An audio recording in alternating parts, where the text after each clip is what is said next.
Okay so प्यारे बच्चों, हम लोग पढ़ रहे थे बच्चों कि देखो कुछ और भी क्रॉसेस हैं जिनको हम लोग नाम देते हैं, जैसे कि बैक क्रॉस। बैक क्रॉस का सिंपल मतलब होता है कि जो भी पेरेंटल कॉम्बिनेशंस है, इन पेरेंटल कॉम्बिनेशन को हम लोग F1 जनरेशन के साथ में क्रॉस करा देंगे। इसको हम लोग बोलते हैं बैक क्रॉस। ठीक है। अब बैक क्रॉस के दो टाइप है, एक है आउट क्रॉस और एक है टेस्ट क्रॉस। आउट क्रॉस क्या है? आउट क्रॉस वो क्रॉस है जिसमें हम लोग पेरेंटल जो भी जीनोटाइप है या पेरेंटल जो फिनोटाइप्स है उनके साथ में हम लोग जो डोमिनेंट कैरेक्टरिस्टिक होगा, जो डोमिनेंट है ना पेरेंट साथ बैक क्रॉस या तो आउट क्रॉस कहते हैं। ठीक है। अभी इसका जो रेशियो आता है अगर आप देखोगे तो डाई हाइब्रिड क्रॉस का 1:1:1 हम लोगों को दिखाई दे रहा है यहाँ पे। ठीक है, आउट क्रॉस का। और है ना, यहाँ पे दो 1:1 in the mono hybrid cross. उसके बाद टेस्ट क्रॉस के बारे में हमने बात की थी। टेस्ट क्रॉस एक बहुत ही इंपॉर्टेंट क्रॉस है। इसमें होता क्या है, इसमें हम लोग किसी भी अननोन डोमिनेंट सैंपल के साथ में, अननोन का मतलब है कि उसका जीनोटाइप हमें नहीं पता, तो उसका जीनोटाइप हम लोग पता कर सकते हैं। कब ऐसा कर सकते हैं? उसका क्रॉस हम लोग F1 जनरेशन के साथ वाला जो मतलब हेटेरोजाइगस कंडीशन है, ठीक है, उसके साथ अगर करा दे विद द रेसेसिव पेरेंट। ठीक है। तो अगर हेटेरोजाइगस जो भी कंडीशन है, अगर जो आपके हाथ में सैंपल है वो डोमिनेंट है और हेटेरोजाइगस है, तो ही आपको 1:1 रेशियो मिलेगा। मतलब सिंपली अगर हम लोग बात करें बड़ी ही सिंपल वन लाइन में, आपके हाथ में पी प्लांट है जो कि टॉल है, और टॉल प्लांट को आपने क्रॉस करा दिया, है ना, एक रेसेसिव प्लांट के साथ में जो डॉर्फ है। अब उसके दो पॉसिबिलिटीज बनती है। पहली, या तो ऑल टॉल हो जाएंगे। ऑल टॉल कब आ सकता है? जब आपका जो सैंपल है टॉल प्लांट वो होमोजाइगस होगा तो। और अगर हेटेरोजाइगस होगा तो 1:1 रेशियो आएगा। तो आप डिटेक्ट कर लोगे, अच्छा 1:1 रेशियो आ गया, इसका मतलब जो आपने सैंपल लिया वो टॉल प्लांट कैसा है बच्चों? हेटेरोजाइगस होता है। क्लियर है ना ये? बिल्कुल सिंपल। ठीक है। Right now if will talk about the same thing, मतलब इसी चीज के बारे में अगर हम लोग बात करते हैं, let's talk about the dihybrid cross. चलो हम लोग बात करते हैं मेरे प्यारे बच्चों डाई हाइब्रिड क्रॉस के बारे में। देखो यहाँ पे अगर हम डाई हाइब्रिड क्रॉस के बारे में बात करेंगे, डाई हाइब्रिड टेस्ट क्रॉस। ठीक है। तो डाई हाइब्रिड टेस्ट क्रॉस का क्या मतलब होगा? देखो पेरेंट जो भी होंगे बेटा वो होंगे, है ना, capital T, capital T, capital R, capital R, ये पेरेंट हो गए ना, capital T, capital T, capital are cross with the small T, ये वाले पेरेंट है। F1 जनरेशन हमको क्या मिलेंगे? ये तो पेरेंट हो गए। ठीक है, पेरेंट। F1 जनरेशन हमको क्या मिलता है इसका, है ना, इसका F1 जनरेशन मिलता है capital T, capital R, small R, ये है F1 जनरेशन। ठीक है। अब ये रेसेसिव पेरेंट है बच्चों, ये वाला जो पेरेंट है ये रेसेसिव पेरेंट है, this is the recessive parent. ठीक है। और अगर ये रेसेसिव पेरेंट है, इसका क्रॉस अगर हम लोग F1 जनरेशन के साथ करा देंगे, ठीक है, तो हमें क्या मिलेगा result? What is the result? Obvious, very simple. So see this cross here, capital T, small T, capital R, small R. ठीक है, crossed with the small T, small T, small R, तो ये है हमारा डाई हाइब्रिड टेस्ट क्रॉस। ठीक है। अब ये सेल्फिंग तो नहीं है, सो दिस इज दिस, है ना, टेस्ट क्रॉस। अब इस टेस्ट क्रॉस में हो क्या रहा है? देखो इसके चार प्रकार के गैमेट्स बनेंगे ना, है ना, कैपिटल टी, कैपिटल आर, ये एक टाइप मिलेगा, है ना। उसके बाद कैपिटल टी, स्मॉल आर, ये एक टाइप मिलेगा। उसके बाद small T, capital R, this one, and small T, small R. तो ये चार प्रकार के गैमेट ये जो प्लांट है इस प्लांट से हमको मिलेंगे। ये आपको पता है, अभी 2 raised to the power n से किया। लाइन मेथड से किया तो ये ऐसे गैमेट मिलते हैं। इसके कौन से गैमेट मिलेंगे भाई, एक ही टाइप मिलता है, ठीक है। और अगर हम लोग यहाँ पे उसका पुनेट स्क्वायर बना लेते हैं, ठीक है, this is what the Punnett square,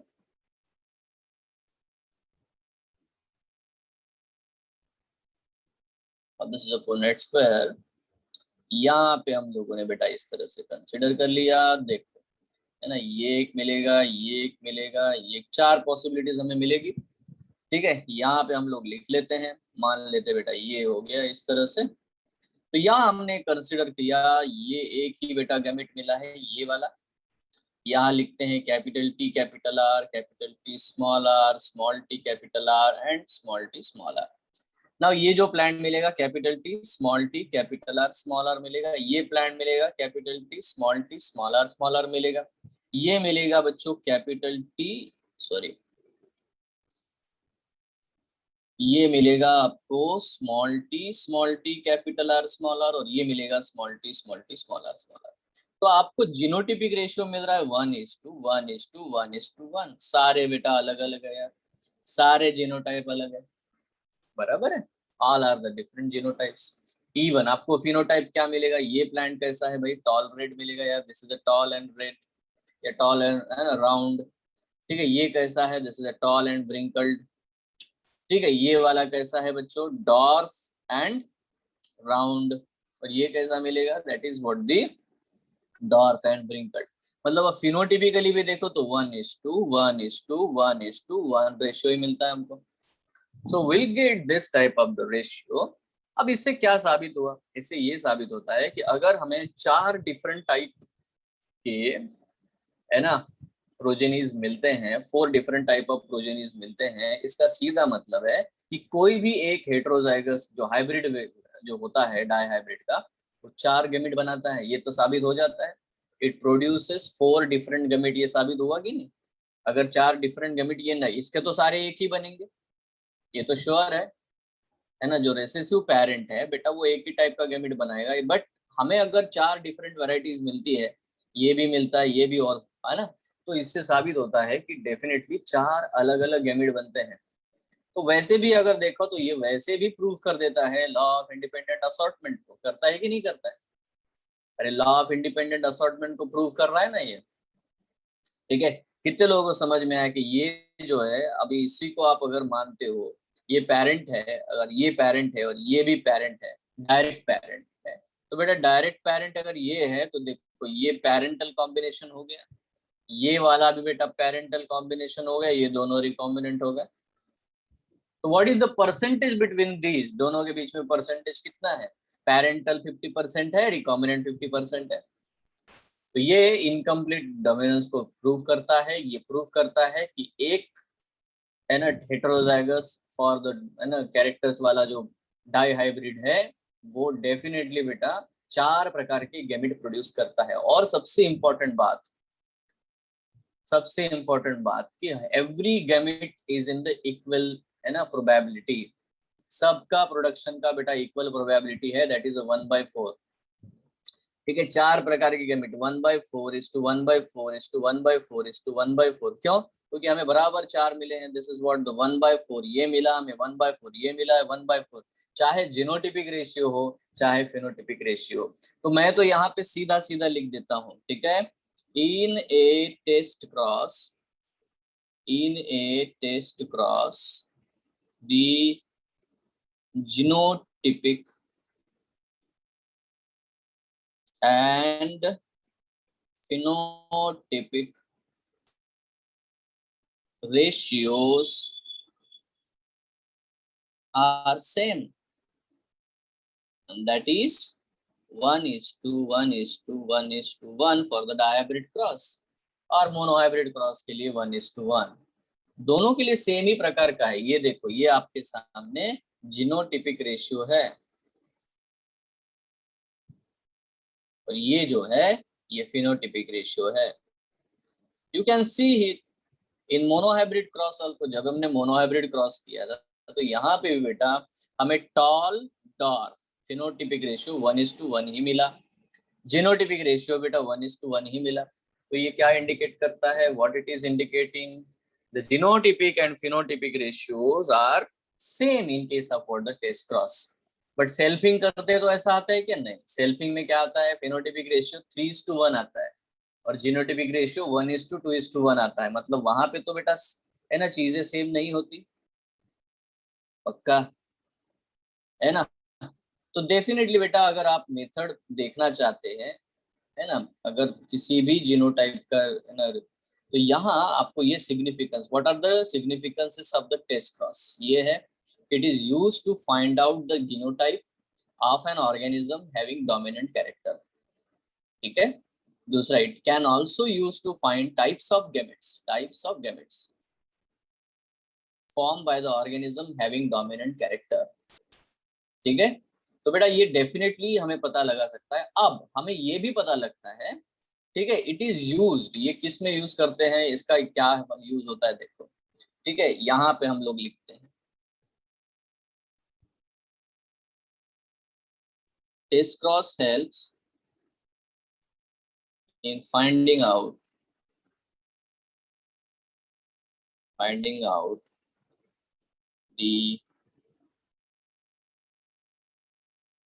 the linkage strength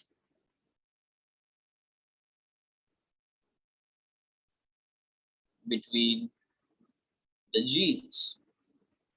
ठीक है। तो ये आपको समझ में आएगा जब मैं लिंकेज आपको पढ़ाऊंगा, ये स्टेटमेंट भी आपको समझ में आएगा। क्योंकि क्या होता है कि यहाँ पे मैंने आपको बताया कि टेस्ट क्रॉस में यहाँ पे जब भी लिंकेज नहीं है, लिंकेज 0 है, तब इंडिपेंडेंट असॉर्टमेंट प्रॉपर अपना इफेक्ट दिखा रहा है, 50%:50% बिल्कुल रेशियो दिखा रहा है। ठीक है, आपके सामने है, मैंने यहाँ पे बताया पेरेंट बेटा है, देखो पेरेंटल कॉम्बिनेशन 50% है और रिकॉम्बिनेंट जो है 50% दिखाई देता है। इसका सीधा ही मतलब ये है बच्चों, इसका सीधा ही मतलब ये है कि, है ना, यहाँ पे इंडिपेंडेंट असॉर्टमेंट हो रहा है। अगर 50% से कम हमें रिकॉम्बिनेंट मिलेंगे, अगर 50% से कम हमें रिकॉम्बिनेंट मिलेंगे, अगर 50% से कम हमें रिकॉम्बिनेंट मिलते हैं, अगर 50% से कम अगर रिकॉम्बिनेंट मिलते हैं, तो बेटा लिंकेज होता है। ठीक है, फिर एक बार रिपीट करूं क्या? If the recombinants is less than 50%, तो वहां पे लिंकेज है ना, बराबर। कितना होना चाहिए रिकॉम्बिनेंट्स का अमाउंट? मैक्सिमम 50% तो होना चाहिए। रिकॉम्बिनेंट्स का अमाउंट कितना होना चाहिए? मैक्सिमम 50% तो होना चाहिए। रिकॉम्बिनेंट्स का अमाउंट 50% तो होना चाहिए। पेरेंटल का मिनिमम कितना होना चाहिए, है ना, 0%। कितना होना चाहिए? पेरेंट का मिनिमम 50%, मैक्सिमम 100%। ठीक है। बट बेटा यहाँ पे दो नोटिस करना है कि रिकॉम्बिनेंट कम से कम बेटा, मतलब नहीं क्या, 50% तो भी हमें अगर जब मिलता है तो ही हम लोग बोलते हैं कि हाँ यार ये इंडिपेंडेंट असॉर्टमेंट कर रहे हैं, अदरवाइज फिर लिंकेज वाली बात आ जाती है। So will see this one, ये चीज हम लोग देखेंगे। जैसे ही हम लोग ये वाला कंसेप्ट पढ़ेंगे तो और ज्यादा आपको क्लैरिटी आएगी, मतलब प्रोसेस देखेंगे। So will study that now. एक सबसे इंटरेस्टिंग फैक्ट क्या है, एक और क्रॉस है बेटा बैक क्रॉस के अलावा। ठीक है, इस क्रॉस को हम लोग क्या बोलते हैं? बैक क्रॉस के अलावा जो एक क्रॉस है उसको हम लोग कहते हैं बच्चों reciprocal cross. Reciprocal cross, reciprocal cross. ठीक है। अब रेसिप्रोकल क्रॉस का क्या मतलब है, मैं एक, है ना, बहुत सिंपल सा फंडा आपको बता देता हूँ। मेंडल को ये लगता था, बड़ा ध्यान से सुनना, मेंडल को ये लगता था कि जो भी डोमिनेंट कैरेक्टर्स होते हैं वो फीमेल्स के थ्रू ही ट्रांसफर होते हैं, वो फीमेल में ही एक्सप्रेस होते हैं। ऐसा क्यों लगता था उसको? क्योंकि उस समय जो रिसर्च हुआ था उसके हिसाब से कि फीमेल्स में ही मेगा स्पोर बनता है। मेगा स्पोर, मेगा मतलब बड़े स्पोर्स होते हैं, एंड है ना, और मेल में माइक्रोस्पोरोजेनेसिस होता है, माइक्रोस्पोर्स बनते हैं, छोटे होते हैं। ठीक है। तो इस हिसाब से उसके दिमाग में ये था, है ना, कि मेगा स्पोर बनते हैं तो ओके चलो डोमिनेंट कैरेक्टर इनमें आते होंगे और रिसेसिव कैरेक्टर इनमें आते होंगे, लाइक दैट उसके दिमाग में बातें थी। इसीलिए जब भी उसने इनिशियल क्रॉस किया, मतलब ये टॉल प्लांट लिया, सपोज टॉल, ठीक है, तो टॉल प्लांट जब उसने लिया तो टॉल प्लांट मतलब जो भी डोमिनेंट कैरेक्टर लिए वो सारे बेटा उसने फीमेल वाले लिए, crossed with the dwarf plant. अब डॉर्फ प्लांट जो भी लिए बेटा उसने लिए वो हमेशा मेल वाला लिया। अब देखो यहाँ पे उसने जो भी उसको रिजल्ट मिला F1 जनरेशन में, आप लोग जानते हैं, यू नो इट, ठीक है, आपको पता चल गया F1 जनरेशन में क्या मिला बच्चों, है कि नहीं। F1 जनरेशन में उसे क्या मिला, उसको मिला कैपिटल टी, है ना, एंड देन स्मॉल टी, तो उसे मिले ऑल टॉल इन F1 जनरेशन, ठीक है। आगे जब बेटा इसका उसने सेल्फिंग कराया, जब इसका सेल्फिंग कराया तो सेल्फिंग में क्या मिला, सेल्फिंग में उसे मिला 3:1 रेशियो, ठीक है, tall to dwarf in F2 generation. ये आपको पता है, ये मोनोहाइब्रिड क्रॉस का रिजल्ट है, ठीक है। सो यहाँ पे आप सोचने वाली बात है कि when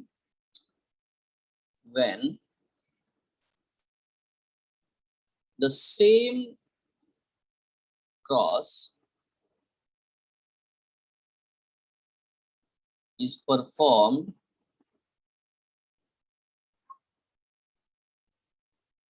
by reversing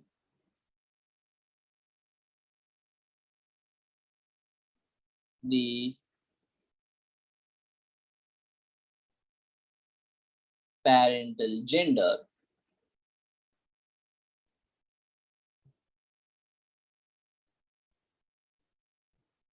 it is called reciprocal cross, ठीक है। अब वो क्रॉस क्या है, ये भाई साहब ने फिर से वो टॉल प्लांट लिया। अब इस बार ये जो टॉल प्लांट है ये उसने मेल वाला ले लिया है, crossed with the female dwarf plant. उसको लगा कि कोई रिजल्ट अलग ही आएगा, he thought like that, but amazing thing है कि F1 जनरेशन में उसे फिर से बेटा ऑल टॉल ही मिले, no change in result even after selfing करने के बाद F2 जनरेशन में भी उसे 3:1 ही रेशियो मिला, है ना, that is tall to dwarf. तो उसे पता चला कि भाई जेंडर का कोई इशू ही नहीं है इधर, समझ रहे हो, है ना। So no change, no change, कोई चेंज हुआ क्या F2 जनरेशन में, है ना। तो जेंडर के शफलिंग से कुछ भी फर्क नहीं पड़ता, ये बात है ना उसको समझ में आई, बट इसको बोलते हैं रेसिप्रोकल क्रॉस। क्लियर है, ठीक है। अब इसका पर्पस क्या है, ऐसा क्यों किया भाई उसने, ठीक है। These crosses were done to know the effect of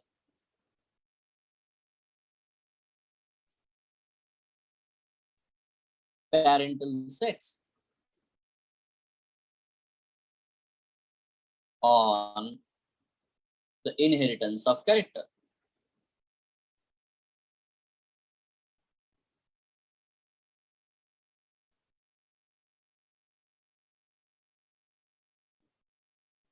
तो जो कैरेक्टर्स है उनके इनहेरिटेंस पे क्या इफेक्ट होता है, इसको चेक करने के लिए, है ना, इसका पेरेंटल जेंडर टाइप का इफेक्ट, है ना, इनहेरिटेंस ऑफ कैरेक्टर पे क्या होता है, ये चेक करने के लिए भाई ने ये क्रॉस किया, ठीक है। बट यहाँ पे हमें याद रखना है कि Mendel obtained similar results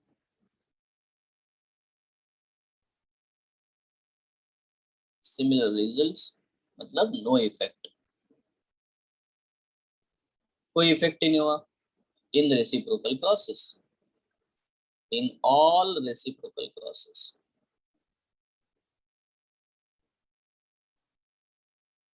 I hope it is very simply clear, बहुत आसान चीज है ये रेसिप्रोकल क्रॉस, कुछ भी नहीं है, बस है ना, जेंडर्स को चेंज करके देखो। अब यहाँ पे आपके सामने एक बहुत ही इंपॉर्टेंट है, ठीक है, क्या सर ऐसा हो सकता है कि रेसिप्रोकल क्रॉस का कहीं ना कहीं कोई ऐसा है चीज है जहां पे रेसिप्रोकल क्रॉस अफेक्ट करते होंगे, है ना। जैसे यहाँ पे हम लोग बात करते हैं, इसको बड़े ही ध्यान से बेटा चीजों को ध्यान से समझो। Is there any exception to this? Yes, there is the exception. What is the exception? है ना, रेसिप्रोकल क्रॉसेस भी बेटा रिजल्ट देते हैं अलग अलग। तो यहाँ पे एक्सेप्शन क्या क्या है, इनके बारे में हम लोग बात करेंगे। एक एक्सेप्शन है जिसको हम लोग बोलते हैं, वन एक्सेप्शन इज, इसको हम कहते हैं साइटोप्लाज्मिक इनहेरिटेंस। Cytoplasmic inheritance. और मेरे प्यारे बच्चों, इस चीज को समझने के लिए आपके दिमाग में एक बात आनी चाहिए, वो क्या है कि हमारे न्यूक्लियस में ही नहीं तो हमारे माइटोकॉन्ड्रिया में, और हमारे, है ना, जो सेल होते हैं प्लांट सेल, उनके क्लोरोप्लास्ट में, प्लास्टिड में भी बेटा उनका खुद का डीएनए होता है। I again repeat, cytoplasmic DNA जिसको हम लोग कहेंगे। साइटोप्लाज्मिक डीएनए क्या होगा भाई? साइटोप्लाज्म में तो डीएनए नहीं है, यस और no, there is no DNA in the cytoplasm, but cytoplasm में ऑर्गेनेल्स है। कौन है ऑर्गेनल? माइटोकॉन्ड्रिया। कौन सा दूसरा ऑर्गेनल? प्लास्टिड, मतलब क्लोरोप्लास्ट। और ये दोनों ऑर्गेनल ऐसे है ना, इनके अंदर इनका खुद का डीएनए होता है। बात क्लियर है? समझ रहे हो? ठीक है, तो साइटोप्लाज्मिक इनहेरिटेंस डेफिनेटली बेटा रिजल्ट लाएगा, है ना, डिफरेंट रिजल्ट लाता है। कैसे रिजल्ट लाएगा? ठीक है, यहाँ पे हमें नोटिस करना है कि it shows maternal inheritance. Maternal inheritance, it shows maternal inheritance. ठीक है, और डेफिनेटली बेटा देखो यहाँ पे हमें ये भी है ना, ये किसने डिस्कवर किया था? इसको डिस्कवर किया था कोरेंस ने, वही जिसने, है ना, हमें फंडे दिए हैं। पक्का? ये वाला कंसेप्ट जो है हम लोग पढ़ेंगे, बट यहाँ पे मैं आपको बता दूं, सपोज हम लोग ह्यूमन बीइंग के बारे में बात करते हैं, ठीक है, ह्यूमन बीइंग के बारे में बात करते हैं। ये है बेटा ह्यूमन बीइंग का स्पर्म, इसका टेल है, ये मिडल पीस है, ठीक है, ये मिडल पीस है, या माइटोकॉन्ड्रिया वगैरह सब है, सेंट्रियोल्स है, और ये बेटा यहाँ पे है न्यूक्लियस। ठीक है, आप देख सकते हो, this is a sperm. Right now आपको नोटिस करने को मिलेगा कि sperm doesn't carry D mitochondria while, है ना, द जाइगोट फॉर्म्स। उसका माइटोकॉन्ड्रिया वो लेके जा रहा है, बट वो सिर्फ, है ना, मोटिलिटी के लिए एनर्जी सप्लाई करता है। बट जब एक्चुअली एक सेल में एंट्री होती है, तब बेटा ये माइटोकॉन्ड्रिया, है ना, खत्म हो जाता है, डिस्ट्रक्ट हो जाता है। इस माइटोकॉन्ड्रिया का कोई रोल है नहीं। But write down in case of what, the egg cell. अब आपको समझना है यार, आप जितने भी प्लांट्स हो, एनिमल्स हो, उनका सबका फर्टिलाइजेशन पढ़ते हो, तो आपको ये हमेशा पता है कि एग सेल से ही जाइगोट बनता है। अब मान लेते हैं ये फीमेल है, का एक सेल है, ये न्यूक्लियस है जो डार्क हमने बनाया, ठीक है, और बच्चों ये है फीमेल के सेल में माइटोकॉन्ड्रिया, और इस माइटोकॉन्ड्रिया में उसका खुद का डीएनए होगा। ठीक है, राइट नाउ जब भी जाइगोट बनेगा, whenever there is a zygote formation from the combination of this sperm and this egg cell, ठीक है, ऑब्वियसली जाइगोट में, है ना, जाइगोट कैसा बनेगा? It retains the mitochondria of egg. ठीक है, क्योंकि एक सेल से ही तो बना, इसीलिए अगर माइटोकॉन्ड्रिया के ऊपर कोई कैरेक्टर है, माइटोकॉन्ड्रियल जीन के ऊपर, डीएनए के ऊपर कोई कैरेक्टर है, तो बेटा आने वाले जनरेशन में 100% जाएगा ही जाएगा। बट अगर वही कैरेक्टर मेल में है तो बेटा वो नहीं जाता, वो पास नहीं होता, है ना। सो ये माइटोकॉन्ड्रियल इनहेरिटेंस मैटरनल इनहेरिटेंस है, क्योंकि ये हमेशा मदर से ही बच्चों में जाएगा, क्योंकि मदर का जो एग सेल है वही बच्चे का पहला सेल है बेटा, फर्स्ट सेल है। क्या क्लियर है बेटा सबको? अरे समझ में आ रही बात? ठीक है, तो ये क्रॉसेस मैं आपको बताऊंगा, बट अभी के लिए फिलहाल के लिए इंट्रोडक्टरी लेवल पे बेटा हम साइटोप्लाज्मिक इनहेरिटेंस को पूरा डिटेल में पढ़ेंगे। ठीक है, साइटोप्लाज्मिक इनहेरिटेंस को पूरा डिटेल में पढ़ेंगे। बट नोटिस करो कि जो कैरेक्टर एग सेल में हो सकते हैं साइटोप्लाज्म में, वही character, because the cytoplasm of the egg cell is the cytoplasm of the zygote. Clear है क्या रे? I repeat, the cytoplasm of the egg cell is the cytoplasm of the zygote. ठीक है, मेल पेरेंट से सिर्फ, है ना, nucleus जाता है, मेल पेरेंट का सिर्फ न्यूक्लियस ही यूज होता है, बाकी उसका साइटोप्लाज्म नहीं आता। इसीलिए अगर मेल के साइटोप्लाज्म में अगर कोई भी कैरेक्टर्स है, माइटोकॉन्ड्रिया में कोई भी कैरेक्टर्स है, वो आने वाले जनरेशन में ट्रांसफर नहीं होते, इसीलिए उसको हम लोग ऑप्टली कहते हैं मैटरनल इनहेरिटेंस। करेक्ट है क्या? अरे यस और नो कुछ तो बोलो। Yes sir. हैं, बहुत बढ़िया। अच्छा, इसके अलावा और कुछ है क्या जो रेसिप्रोकल क्रॉस में चेंज कर सकता है? ठीक है, इसके अलावा भी एक और कंसेप्ट है, वो है बेटा जिसको हम लोग बोलते हैं सेक्स लिंकेज।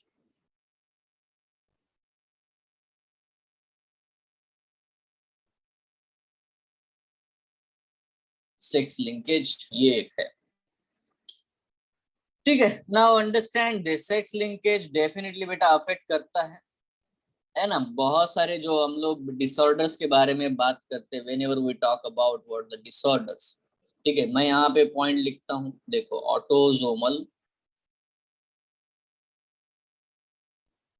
न्यूक्लियर जीन, मतलब जो न्यूक्लियस में क्रोमोसोम्स है,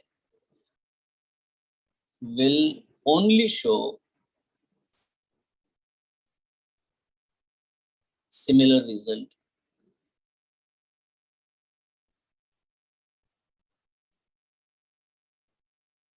only show the similar result in reciprocal cross। तो ऑटोसोमल जो कैरेक्टर्स होते हैं उनमें कभी भी फर्क नहीं पड़ता, ठीक है, उनमें बिल्कुल भी फर्क नहीं पड़ता, पक्का।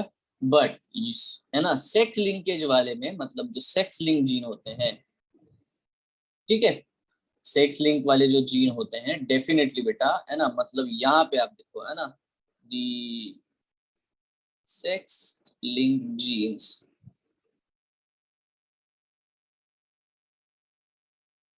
shows different result in reciprocal cross। तो डेफिनेटली इसके बारे में हम लोग पढ़ने वाले हैं, लिंकेज का कंसेप्ट पढ़ेंगे तो सेक्स लिंकेज का भी कंसेप्ट पढ़ेंगे, ठीक है, और तब हम लोग डिस्कस करेंगे, तब हमें दिखाई भी देगा डायरेक्टली, आपको समझ में भी आ जाएगा, अरे यहाँ तो क्रिस क्रॉस इनहेरिटेंस है, मदर में है तो, है ना, मदर से सिर्फ, है ना, सन में जाता है, सन से फिर बेटा, है ना, डॉटर में जाता है, ऐसा होगा। सेक्स लिंक जीन्स का अलग अलग इम्पैक्ट होता है, ठीक है। So that is what the point we have to understand right now. I will write another point, ठीक है, ये जो रेसिप्रोकल क्रॉस होता है, it is also done to find out the location of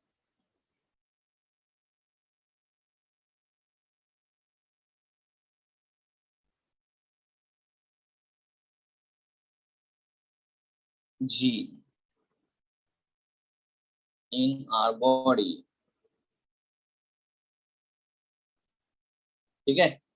तो देखो, रेसिप्रोकल क्रॉस का ये एक और सिग्निफिकेंस है, रेसिप्रोकल क्रॉस का एक और सिग्निफिकेंस है, ठीक है। इसका पर्पज जो है, क्योंकि अगर यहाँ पे रिजल्ट वेरी करते हैं, जब हम सेक्स लिंकेज के बारे में बात करते हैं या साइटोप्लाज्मिक लिंकेज के बारे में बात करते हैं, तो डेफिनेटली बेटा आपको अगर मैं बोलूं अभी जितना नॉलेज है उसके हिसाब से, अगर सपोज रिजल्ट वेरी करते हैं रेसिप्रोकल क्रॉस के, तो आप क्या बताओगे कि जीन कहाँ पे है?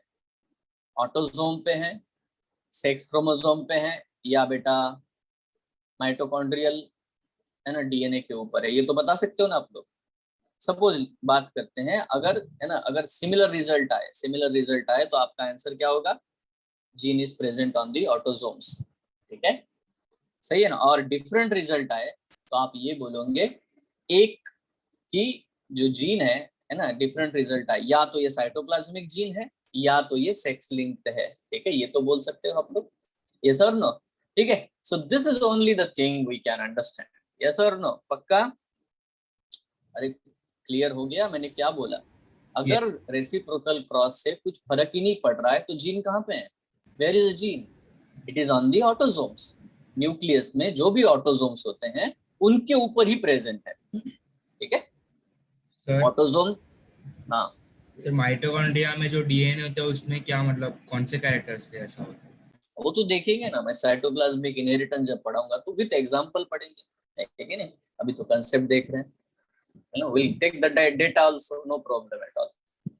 ठीक है, तो देखो यहाँ पे हम लोग नॉर्मली देखते हैं तो ऑटोसोमल बहुत सारे एग्जांपल्स हैं, एक ही एग्जांपल नहीं है। सो विल ऑल है ना, सारे एग्जांपल देखेंगे, different types of cytoplasmic inheritance को भी पढ़ेंगे। मुद्दा ये है, मुद्दा यहाँ पे ये है बच्चों, सिर्फ नॉर्मल चीज को समझो। अगर सेम रिजल्ट है तो आप क्या बोलोगे?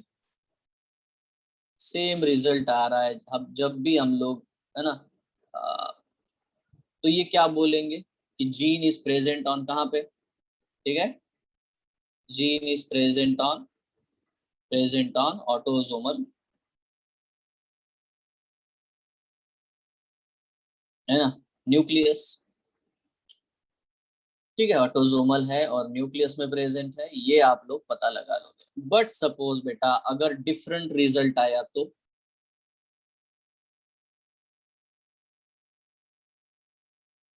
डिफरेंट रिजल्ट आया तो है ना, कहाँ पे प्रेजेंट होगा? इट मे बी, ये कैसा हो सकता है? साइटोप्लाज्मिक जीन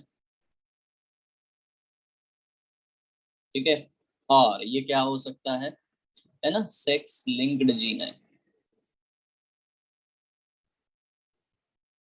ठीक है, तो थोड़ी बहुत मैच्योरिटी आ गई आप में, बहुत बढ़िया है। Now this is all over about the Mendelian inheritance. हो गया, मेंडेलियन इनहेरिटेंस में क्या है ना, डोमिनेंस है, सादा सादा सा, law of dominance, law of paired factors, then law, law नहीं बोलते फिर भी ठीक है। ठीक है, law of segregation, law of segregation universal है for all the sexually reproducing organisms. Asexual reproduction organism में कोई लॉ ऑफ सेग्रीगेशन होता नहीं है, क्योंकि वहां पे मियोसिस ही नहीं होता। ठीक है, यहाँ जहाँ प्योरिटी ऑफ गैमेट रूल है वहां क्योंकि गैमेट बनता है, मियोसिस होता है। इंडिपेंडेंट असॉर्टमेंट भी यूनिवर्सल नहीं है, बिकॉज है ना, independent assortment is opposed by the linkage. Linkage का कंसेप्ट जो है इंडिपेंडेंट असॉर्टमेंट को है ना कभी सपोर्ट नहीं करता। अब बेटा हम लोग कुछ चीजों को देखेंगे जो बहुत ही अलग है। ठीक है, right now what we are starting, you know, है ना, अभी तक हम लोगों ने मेंडेलियन जेनेटिक्स को पढ़ा, बहुत आसान है ये Mendelian genetics. Right now we are going to start about studying about what this one. This is very important. इसको हम लोग बोलते हैं पोस्ट मेंडेलियन जेनेटिक्स। ठीक है, क्या कहते हैं इसको हम लोग? It's called as what? The post Mendelian, post Mendelian. ठीक है, जेनेटिक्स है ना, या मेंडेलिज्म लिखते हैं तो सही रहेगा, पोस्ट मेंडेलिज्म। या इसी को हम लोग बोलेंगे बेटा मॉडर्न जेनेटिक्स। क्या बोलेंगे इसे हम लोग? Modern genetics. Okay, now it's very clear. तो देख, ये कहाँ से शुरू होती है कहानी पोस्ट मेंडेलियन जेनेटिक्स की, इसको हम लोग समझते हैं। ठीक है, कहाँ से शुरू होती है बेटा कहानी? Let's do it, understand it. ठीक है, ओके, इट स्टार्ट्स आफ्टर, अब ये बहुत ही क्रूशियल है, यहाँ पे डिफिकल्टीज आती है। Starts after the discovery of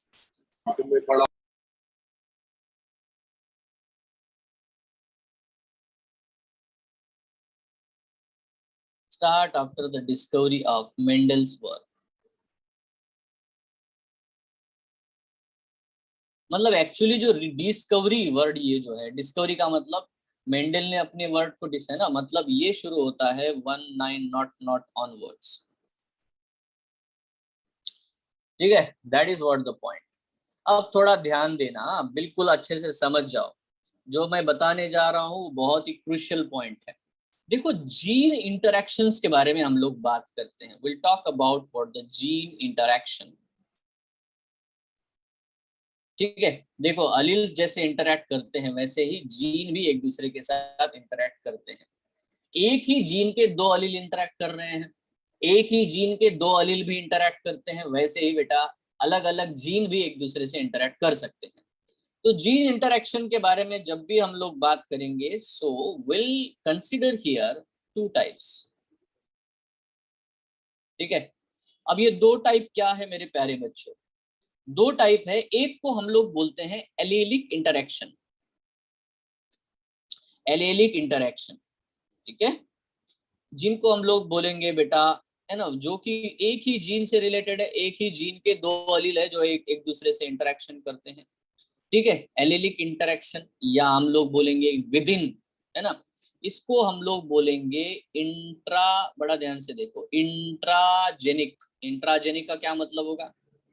intragenic मतलब एक ही जीन के जो भी अलील्स होते हैं, चाहे एक जीन के 10 डिफरेंट अलील क्यों ना हो, जैसे कैपिटल टी, स्मॉल टी, ठीक है, ये एक दूसरे से इंटरैक्ट कर रहे हैं, जब भी एक साथ प्रेजेंट होते हैं तो कैपिटल टी स्मॉल टी के, है ना, के एक्सप्रेशन को मास्क कर देता है, वो उसे एक्सप्रेस नहीं होने देता। इसको हम एलिलिक इंटरैक्शन कहते हैं, जो मेंडल भी बताता था, जो मेंडल ने समझाया है, कोरेंस ने उसके बाद में। बट इसके बाद जो और चीजें आती है जिनको हम लोग बोलते हैं बच्चों non allelic interaction, non allylic, ठीक है, जीन इंटरैक्शन। इसमें दो जीन इन्वॉल्व होते हैं, टू जीन, मतलब हम दो जीन के बारे में बात करते हैं, तो इसीलिए इसको हम लोग कहते हैं बच्चों इंटरजेनिक, इंटरजेनिक इंटरैक्शन। समझ में आ रहा है?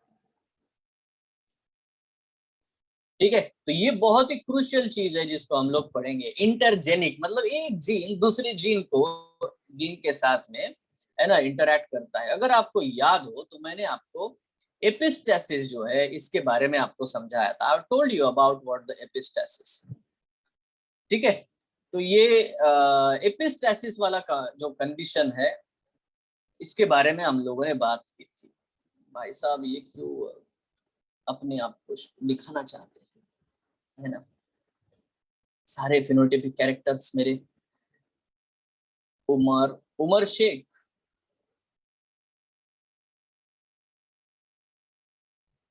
क्या रहे ये?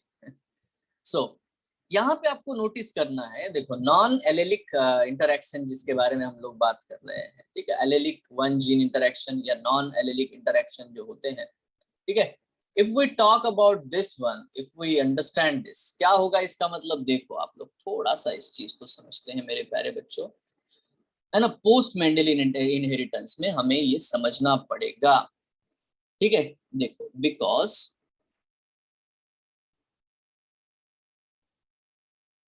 because all the interaction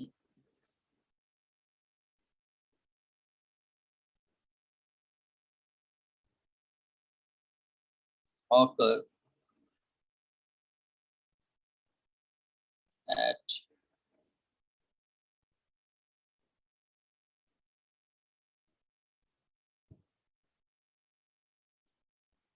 product level, ठीक है।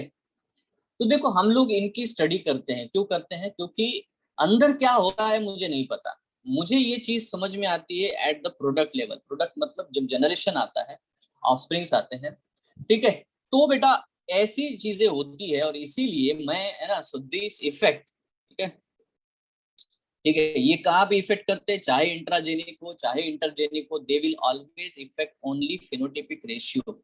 हमेशा याद रखना कि ये जो भी इंटरैक्शंस हम लोग देखेंगे, नॉन एलेलिक इंटरैक्शन या एलेलिक इंटरैक्शन, जो मेंडल से डिफर करते हैं, वो कहाँ पे डिफर करते हैं, ठीक है, दे differ only in phenotypic ratios. ये बात बड़े ही ध्यान से देखना, phenotypic ratio, but not in genotypic ratio. ठीक है, अब जैसे हम लोग एग्जांपल्स लेंगे डाइहाइब्रिड जो इंटरेक्शंस है, खास करके इंटरजेनिक या इंट्राजेनिक, दोनों ही एलिलिक और नॉन एलिलिक, जो मेंडल के जो रेशियोज है वो नहीं आ रहे, उसमें 3:1 नहीं आ रहा है। टेस्ट क्रॉस किया तो 1:1 नहीं आ रहा है ना, मेंडल का ही है ना, 1:1 रेशियो आना चाहिए, मेंडल ही नहीं है वो, that is a Mendelian ratio, 1:1। 1:1 कैसे आएगा? टेस्ट क्रॉस करने पे। 3:1 कैसे आएगा? मोनोहाइब्रिड सेल्फिंग करने से। ये मेंडल का है, ये मेंडल भाई साहब का कार्यक्रम है। ठीक है, अगर इसके अलावा कोई फिनोटिपिक रेशियो आया, ठीक है, तो फिर वो पोस्ट मेंडेलियन इनहेरिटेंस है। बात क्लियर है? Deviations from the Mendelian inheritance क्या बोलते हैं हम लोग, या है ना, deviations from the Mendelian ratios, इसको हम लोग ऐसा बोलते हैं। So just I will write down यहाँ पे डेविएशन फ्रॉम मेंडेलियन, यहाँ पे कैपिटल लिखते हैं, मेंडेलियन रेशियोज। ठीक है, तो एक्चुअली हम लोगों को ये देखना है, और ये डेविएशन हमेशा फिनोटिपिक लेवल पे ही होता है, जीनोटाइप विल नेवर चेंज, क्योंकि law of segregation is universal. ये बात याद रखना, law of segregation is universal. वैसे ही प्रकार के गैमेट बनेंगे, वैसा ही बेटा है ना मियोसिस में रिजल्ट आएगा, एनाफेज 1 में वही चीज होगी, वैसा ही डिसजंक्शन होगा। So you can not deny it. So law of segregation is universal, it is universal for all sexually reproducing plant for any character, for any deviation, but deviation is always phenotypic not genotypic। मतलब अगर आप कोई भी cross करते हो monohybrid cross, तो बेटा genotypic ratio हमेशा 1:2:1 ही आएगा। क्या समझ रहे हो? चाहे आप मेंडेलियन क्रॉस करा रहे हो मोनोहाइब्रिड का, चाहे बेटा आप है ना नॉन मेंडेलिक मतलब पोस्ट मेंडेलियन क्रॉसेस करा रहे हो, है ना, पोस्ट मेंडेलियन फिनोमिनन पढ़ रहे हो, बट बेटा the ratio, genotypic ratio of the monohybrid cross is always will be 1:2:1 for selfing. yes, और for self है ना, for test cross it is 1:1, correct है? so be careful about this। Genotypic ratio में कोई बदलाव नहीं होगा, बदलाव सिर्फ फिनोटिपिक रेशियो में। so all the deviations that we study है ना hereafter further, that's it, we all are studying about the differences between the phenotypic ratio, okay, not the genotypic ratios। so first of all we are going to start this number 1। तो पहले बेटा हम लोग intragenic चीजें पढ़ेंगे, allylic 1 gene interaction को पढ़ेंगे, उसके बाद में हम लोग नॉन एलेलिक 2 जीन वाले कॉन्सेप्ट्स को पढ़ते हैं। सो द फर्स्ट हेडिंग बोलिए सर। प्रोडक्ट लेवल मतलब? प्रोडक्ट लेवल का मतलब F1 generation, F2 generation, F3 generation, कोई भी एनी जनरेशन। ठीक है, अब यहाँ पे आते बेटा हम लोग ए लिख लेते हैं, capital A, and this is the allylic interaction, allylic gene interaction.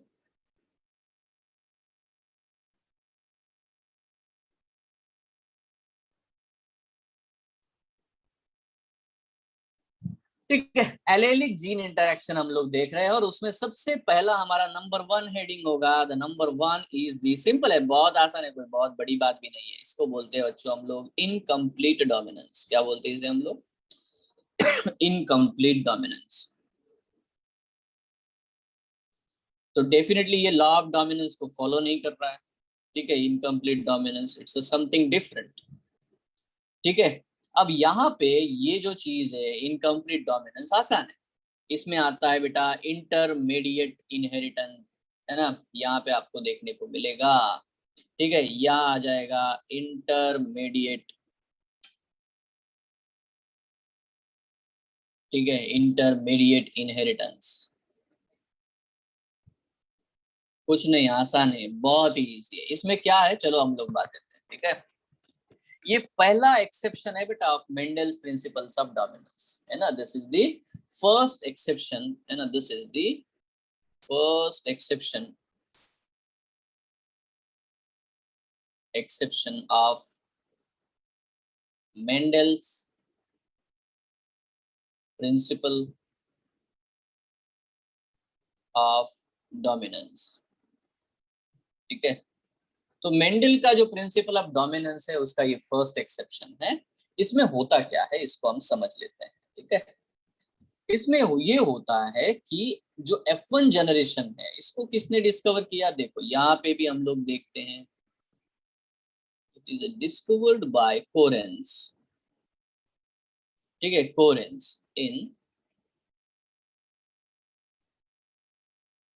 In the Mirabilis जलापा। Mirabilis जलापा नाम का प्लांट है। अब ये भी क्वेश्चन आया है कौन से प्लांट में डिस्कवर किया था भाई, ठीक है। इसने देखो जिसने मेंडल को सपोर्ट किया है उसी ने ये डिस्कवर किया है ना। Discovered by the Carl Correns in the Mirabilis jalapa. अब ये मिराबिलिस जलापा नाम का जो प्लांट है उसको ही हम लोग 4 o'clock प्लांट भी बोलते हैं, 4 o'clock प्लांट, ठीक है। सो ये जो है प्लांट, इसमें उसने क्या डिस्कवर किया, इसमें पता लगाया कि it has the intermediate character, ठीक है। ये देखो flower colour has intermediate trait, ठीक है। और वो कौन सा है, दैट इज पिंक,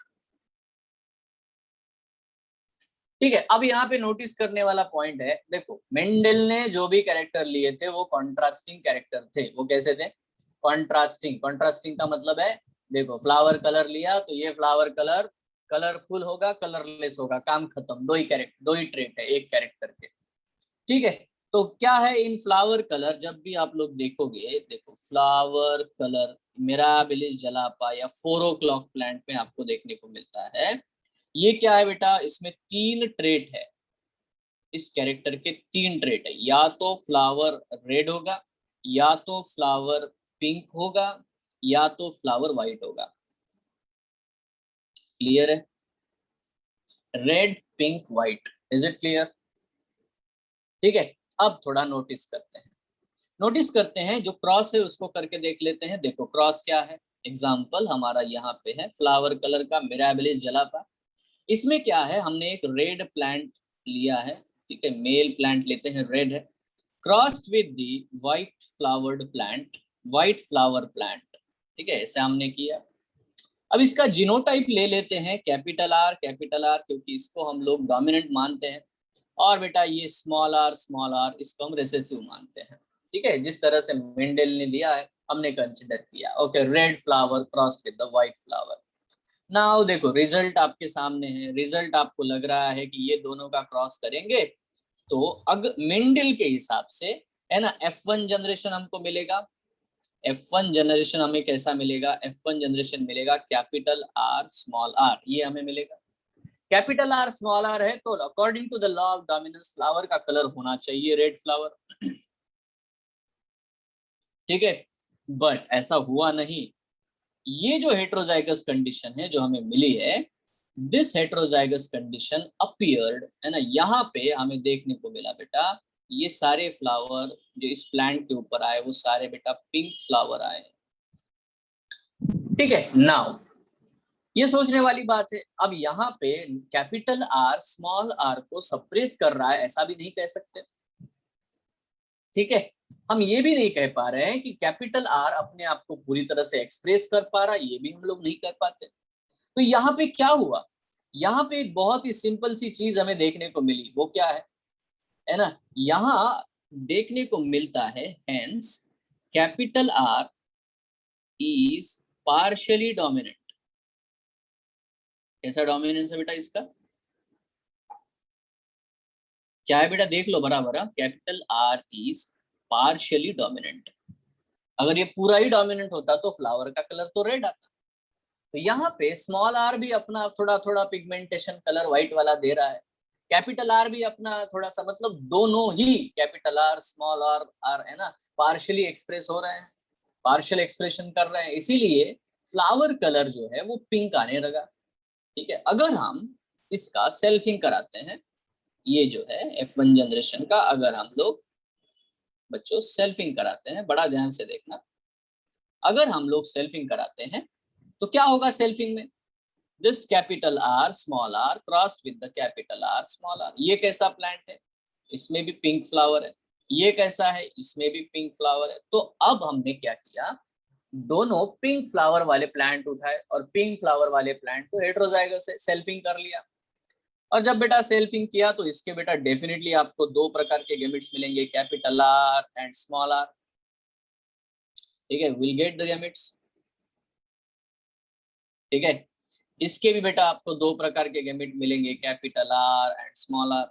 ठीक है, इस तरह से हमें दो प्रकार के गैमेट्स मिले। अब ये जो दो गैमेट्स के बारे में हम लोग बात कर रहे हैं मेरे प्यारे बच्चों, क्या हो सकता है, क्या हो सकता है, बात बता दो। ये कैपिटल आर इस कैपिटल आर के साथ में अगर बेटा है ना कंबाइन हुआ तो हमें ये मिलेगा F2 जनरेशन में। ठीक है, या तो अगर ये इसके साथ कंबाइन हो गया तो हमें मिलेगा कैपिटल आर स्मॉल आर। ठीक है, या तो बेटा ये है ना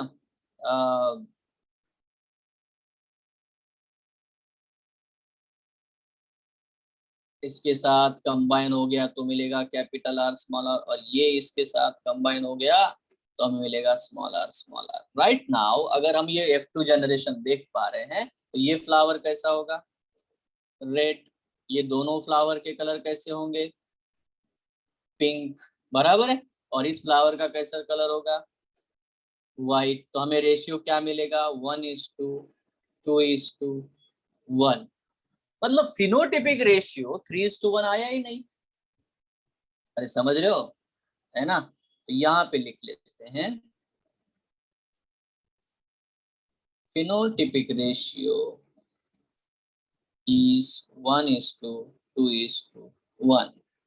जीनोटिपिक रेशियो क्या आया, देख कोई बताएगा मुझे, कोई बताएगा जीनोटिपिक रेशियो क्या आया बेटा।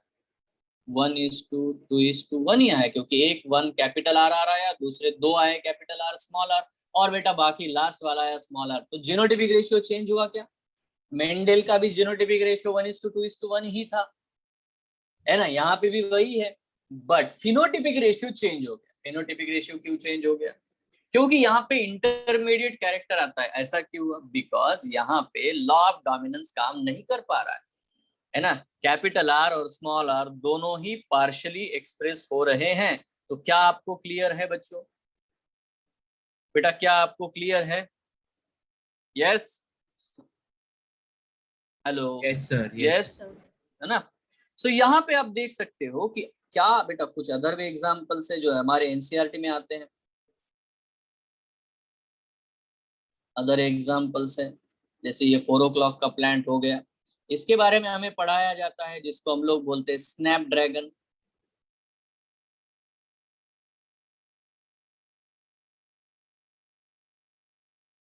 ठीक है, इसको हम डॉग फ्लावर भी बोलते हैं। इसमें भी वही चीज है, फ्लावर कलर, उसमें भी यही कलर, यही चीज ली है, फ्लावर कलर प्लांट लिया है। ठीक है,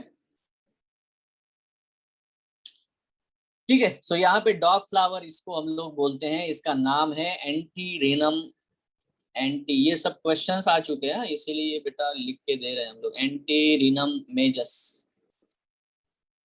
ठीक है, मतलब एंटीरिनम मेजस। स्नैपड्रैगन में भी वही इनकम्प्लीट डोमिनेंस वाला एग्जांपल है, फ्लावर कलर का ही, रेड व्हाइट पिंक वाला है। ठीक है, सेम टू सेम। उसके साथ साथ इवन यहाँ पे ये एक एग्जांपल है एंडुलेशन foul.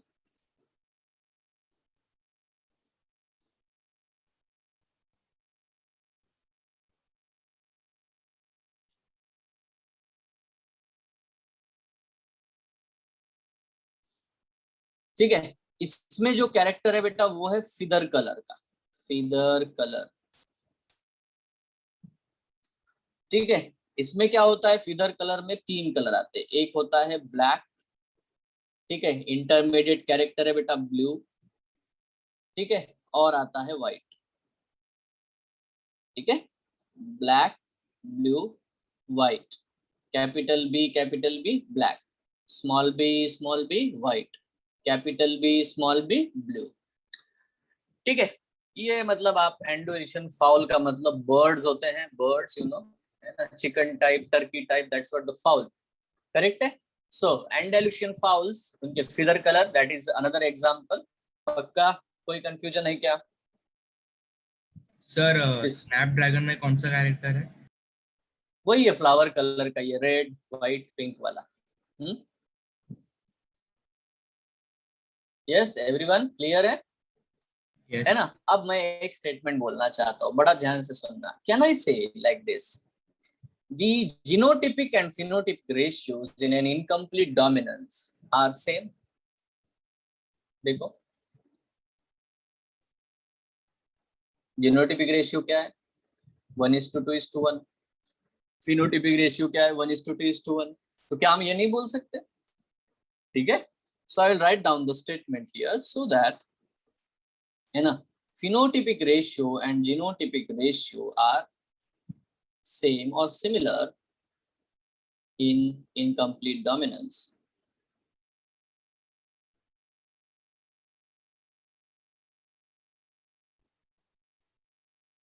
Yes, everyone is clear? जैसा मैंने टेस्ट क्रॉस में भी बोला था, टेस्ट क्रॉस में भी मैंने ये कहा था कि वहां पे क्या था, टेस्ट क्रॉस में आप याद करो 1:1 जीनोटिपिक रेशियो पे था और 1:1 फिनोटिपिक रेशियो पे, तो वहां पे भी ऐसा ही स्टेटमेंट है। In test cross also the genotypic and phenotypic ratios are similar for the same cross, correct है? यस और नो? आगे बढ़ते हैं। यहाँ पे एक बढ़िया चीज हम लोग देखेंगे अभी, बहुत ही बढ़िया चीज देखेंगे। Just understand this. आपको मैंने राउंड सीड वाला कार्यक्रम बताया है ना, राउंड सीड वाला, उसको बड़ा ध्यान से देखो। यहाँ पे इनकम्प्लीट डोमिनेंस का इतना बढ़िया एग्जाम्पल है ना, आप एकदम देख के आपको समझ में आ जाएगा यार बात क्या हो रही है, what is happening here. Okay, so round seed का जो जीन होगा बेटी बेटा, वो कैपिटल आर होगा, है कि नहीं, कैपिटल आर। और wrinkled seed for the pea plant the gene will be, क्या होगा बेटा बताओ, व्रिंकल्ड सीड का जीन कैसा होगा, है ना, स्मॉल आर, करेक्ट है। सो लेट्स कंसीडर इट, बड़े ही ध्यान से चीजों को समझना, ठीक है। देखो यहाँ पे मैं आपको बताने जा रहा हूँ बड़े ही ध्यान से, यहाँ इनकम्प्लीट डोमिनेंस ही मैं बताने जा रहा हूँ, बी केयरफुल, ठीक है। इनकम्प्लीट डोमिनेंस को ही हम लोग समझने जा रहे हैं। एग्जाम्पल लेते हैं, सीड शेप, सीड शेप, ठीक है, जीन इन पी। अब आपको पता है कि ये जो कैरेक्टर है ये मेंडल ने लिया है, और मेंडल ने इस कैरेक्टर से हम लोगों को लॉ ऑफ डोमिनेंस समझाया है ना। देखो इसका दूसरा पर्सपेक्टिव देखो और चीज को समझो, है ना। जेनेटिक्स क्या चीज है इसको आप समझ सकते हो। देखो हमने क्या किया, सीड का शेप राउंड ही क्यों होता है ये ढूंढने की कोशिश की। We started working on that, why the seed shape is round, why it is round. Okay, तो फिर पता चला कि why it is round, because inside the cotyledon there are the starch granules. The starch granules maintain this shape, है ना। Due to the starch granules, the shape can be changed. It can be round and it can be wrinkled. And it depends upon the which type of or what is the size of the starch granules present inside the cotyledon. Can I repeat? Can I repeat? ठीक है, ऊपर से हमने Mendel भाई साहब ने जो character देखा है, सीड राउंड है, सीड व्रिंकल्ड है, ठीक है। उसी को हम लोगों ने थोड़ा अलग घर चीज से देखा, जैसे मैं यहाँ पे बता सकता हूँ। से हम लोग कंसिडर करते हैं दो कैरेक्टर्स को, टू थिंग्स, 1 2, ठीक है। यहाँ पे है बेटा डोमिनेंट एलील,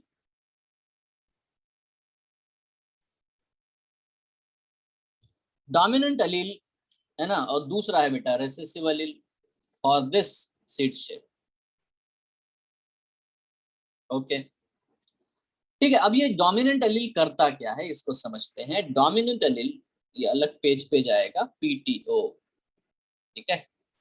देखो डोमिनेंट एलील करेगा क्या, फॉर्म्स, बड़ा ध्यान से समझना, forms starch branching enzymes SBE ये फॉर्म करता है स्टार्च ब्रांचिंग एंजाइम। ठीक है, रेसेसिव अलील क्या करता है? रेसेसिव अलील डेफिनेटली है ना, डू नॉट फॉर्म SBE। तो रेसेसिव अलील SBE मतलब स्टार्च ब्रांचिंग एंजाइम को बनाता नहीं है। ठीक है, आगे बढ़ते हैं। जब स्टार्च ब्रांचिंग एंजाइम बनता है इन सीड सेल्स, ठीक है, जब ये जो चीज होती है ना सीड के सेल्स के अंदर क्या चीज हो जाएगी, ठीक है, उसमें आ जाता है स्टार्च। स्टार्च का अमाउंट बढ़ जाता है, ठीक है, और शुगर का अमाउंट कम हो जाएगा, क्योंकि जो शुगर है उसको जोड़ जोड़ करके ही स्टार्च बनाया जाएगा। ऑब्वियसली जब स्टार्च का अमाउंट बढ़ता है तो शुगर का अमाउंट कम हो जाएगा।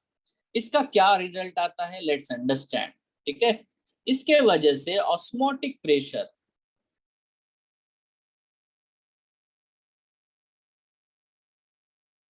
Of the cell remain same.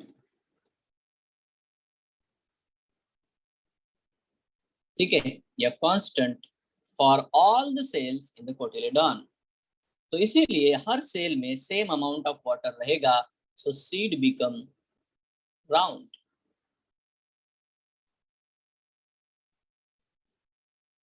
ठीक है, देखो ऑस्मोटिक प्रेशर में चेंजेस तब आते हैं जब अमाउंट ऑफ सोल्यूट वेरी करता है। शुगर शुगर है तो शुगर मूवमेंट करता है यार, एक सेल से दूसरे सेल में, दूसरे सेल से। शुगर इज वेरी स्मॉल, उसको यूज भी किया जाता है, बट स्टार्च बनेगा तो स्टार्च सब लोग जमा कर लेंगे इक्वल अमाउंट में। हर एक के पास स्टार्च है, किसी का स्टार्च का कम ज्यादा हो नहीं रहा, किसी का ऑस्मोटिक प्रेशर बदल नहीं रहा, तो सारे सेल में वाटर का मूवमेंट होता ही नहीं है, ऑस्मोसिस होता ही नहीं है। All cells become similar types of the turgid and the seed will become round. Are you sure?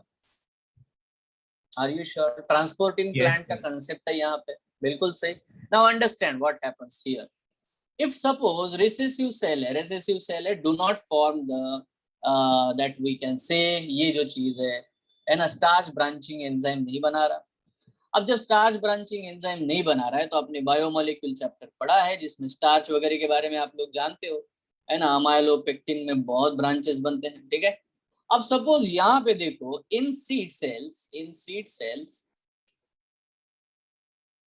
है ना, होता क्या है, इन सीड सेल के अंदर क्या हो रहा है, स्टार्च का अमाउंट कम हो जाता है, क्योंकि वो उसको जो ब्रांचिंग कराने वाला जो एंजाइम है वही नहीं है, बन ही नहीं रहा।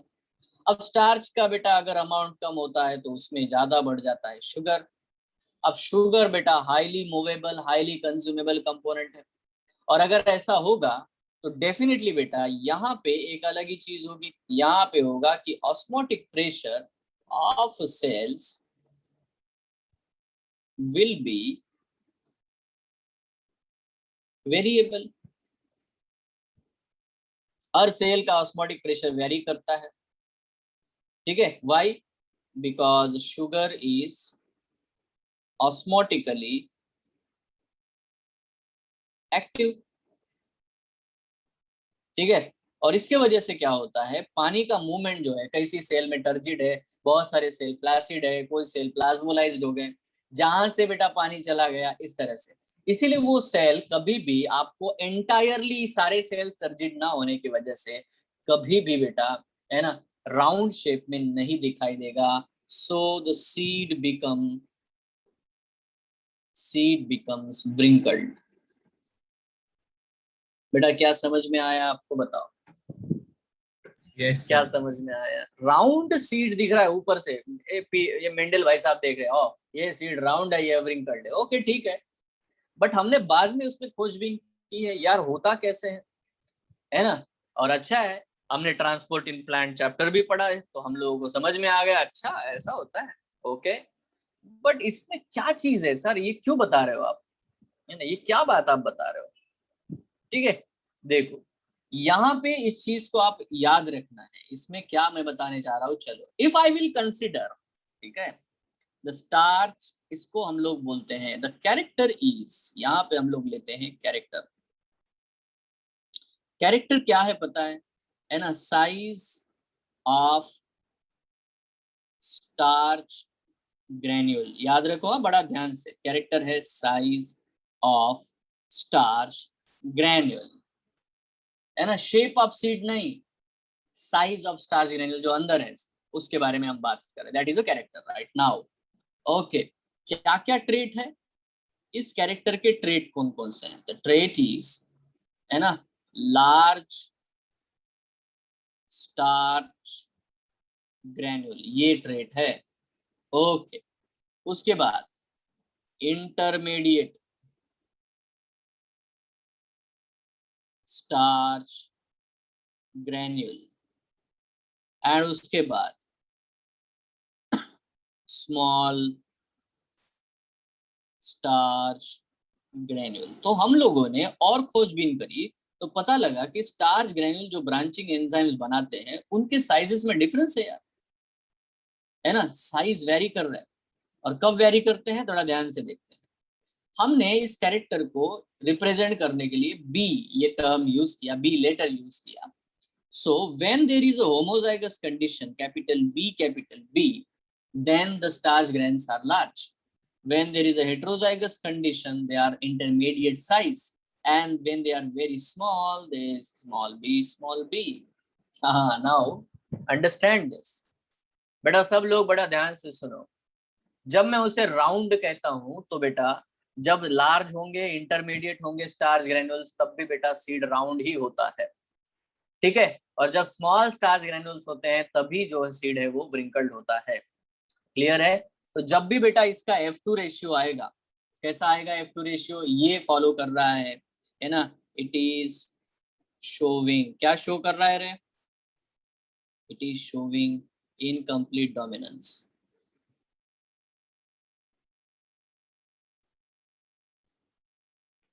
इनकम्प्लीट डोमिनेंस, क्लियर है क्या? अरे किसी को क्लियर है क्या मैं बोल रहा हूँ? Yes sir. मैंने क्या कहा? मैंने ये कहा, बोलो। सर मतलब ये जब इंटरमीडिएट होगा तब कम रिंकल्ड होगा और जब स्मॉल स्टार्च होगा तो नहीं नहीं, ऐसा नहीं है। जब इंटरमीडिएट स्टार्च ग्रेन्यूल्स होते हैं तब भी सीड ऊपर से राउंड ही दिखता है, ठीक है? फिनोटाइप तो सेम तो रहेगा एक मतलब। ही, हाँ एक ही चीज है, एक ही चीज है, देखने का नजरिया बदल दो। तो one gene can express in two ways. Yes everyone, तुम क्या देख रहे हो वो फिनोटाइप है। What you are observing is a phenotype. Yes, अरे कितने को क्लियर हुआ? तुम क्या देखना चाहते हो? Sir shape of the seed. Okay okay, कितने शेप होते हैं सर? दो ही है, राउंड एंड व्रिंकल्ड। बहुत बढ़िया। बताओ जीनोटाइप बताओ sir. Capital R round, capital R round, small r wrinkled. बहुत बढ़िया। If you see the shape of the seed, it is a law of dominance. Yes or no? अरे भैया clear है? It is yes. A complete dominance, complete dominance, ठीक है? मतलब यहां देखो, है ना, character. If you take the character, character है shape of seed, shape of seed. कितने ट्रेड देखने को मिलते हैं? How many trait you will see? Only two trade.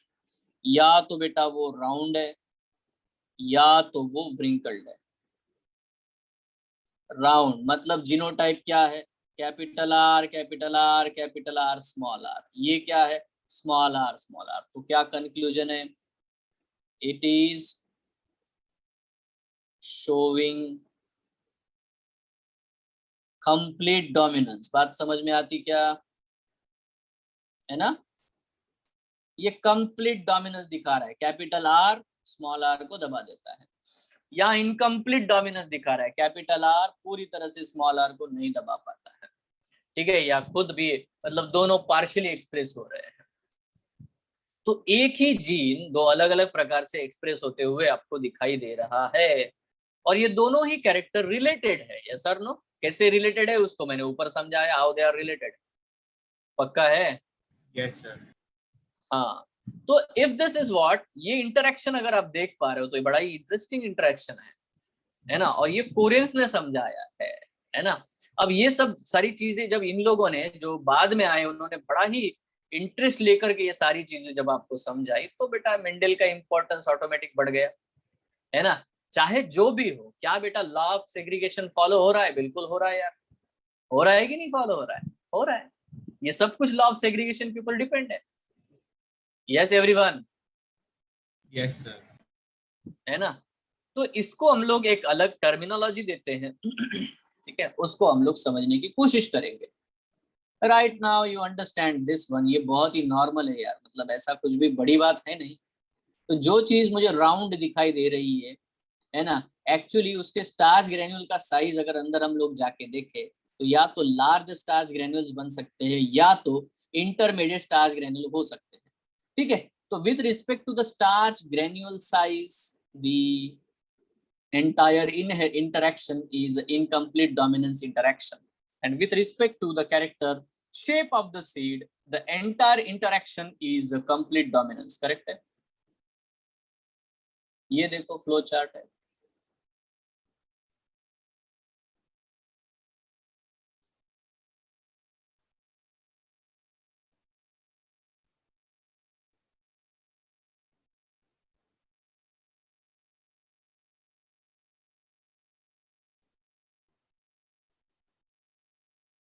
Okay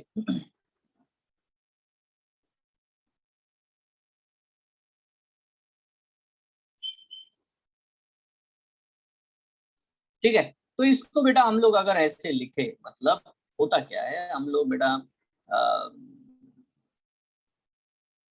चीजों को समझना चाहे तो मैंने जो बात आपको बताई है वो क्लियरली आप लिख भी सकते हो ऐसे, मतलब किसी बच्चे को अगर कंफ्यूजन होता है तो इसको हम लोग बोलते हैं, ये प्लियोट्रोपिज्म है। बाद में हम लोग देखेंगे प्लियोट्रोपिज्म क्या होता है।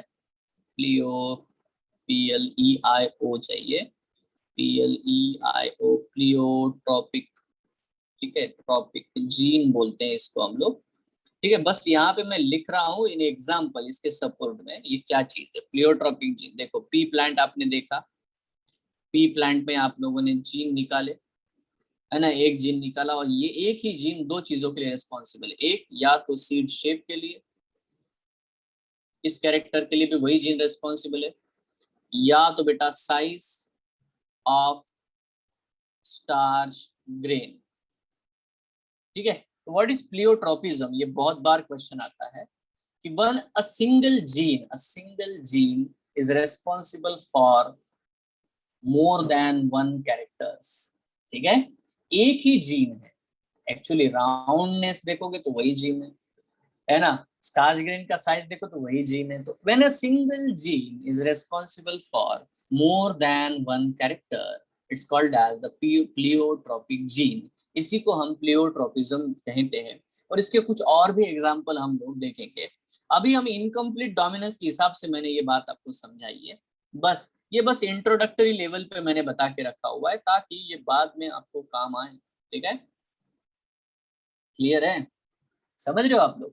ठीक है, so that is what the point we have to understand. Right now I will write a question here,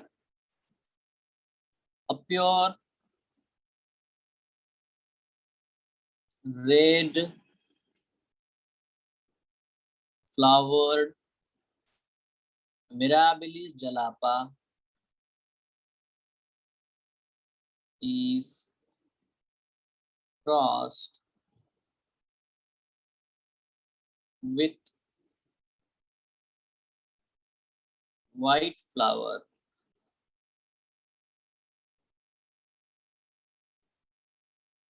plant, then offspring produced at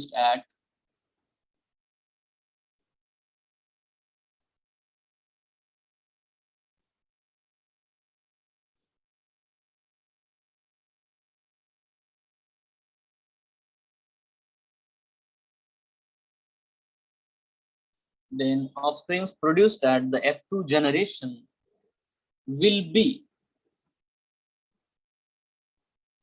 ठीक है, option 1 A 90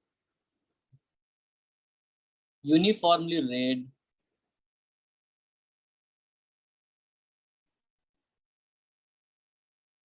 and 30 white. Option B, 90 non-uniformly red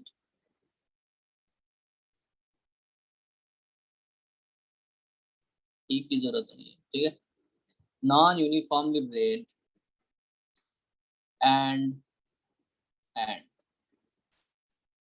30 white. Option C, 60 uniformly red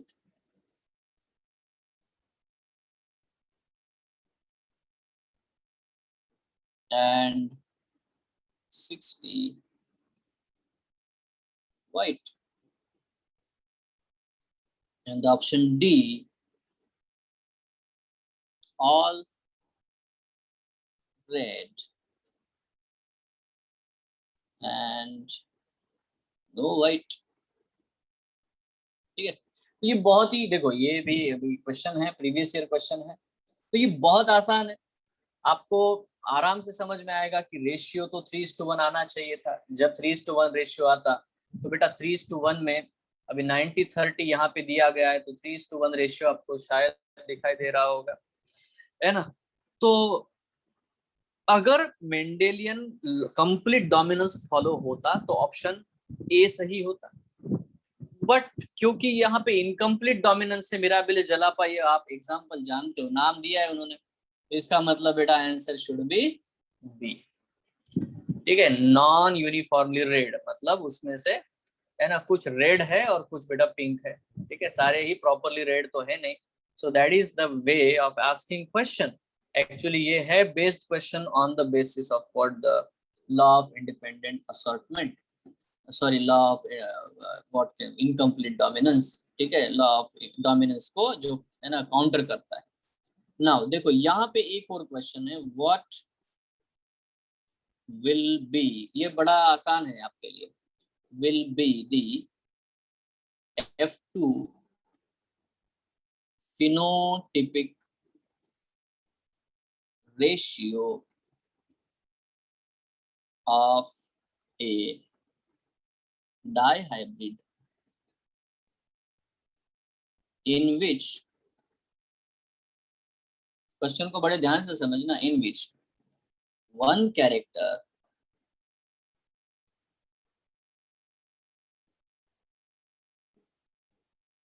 character shows complete dominance and other incomplete dominance.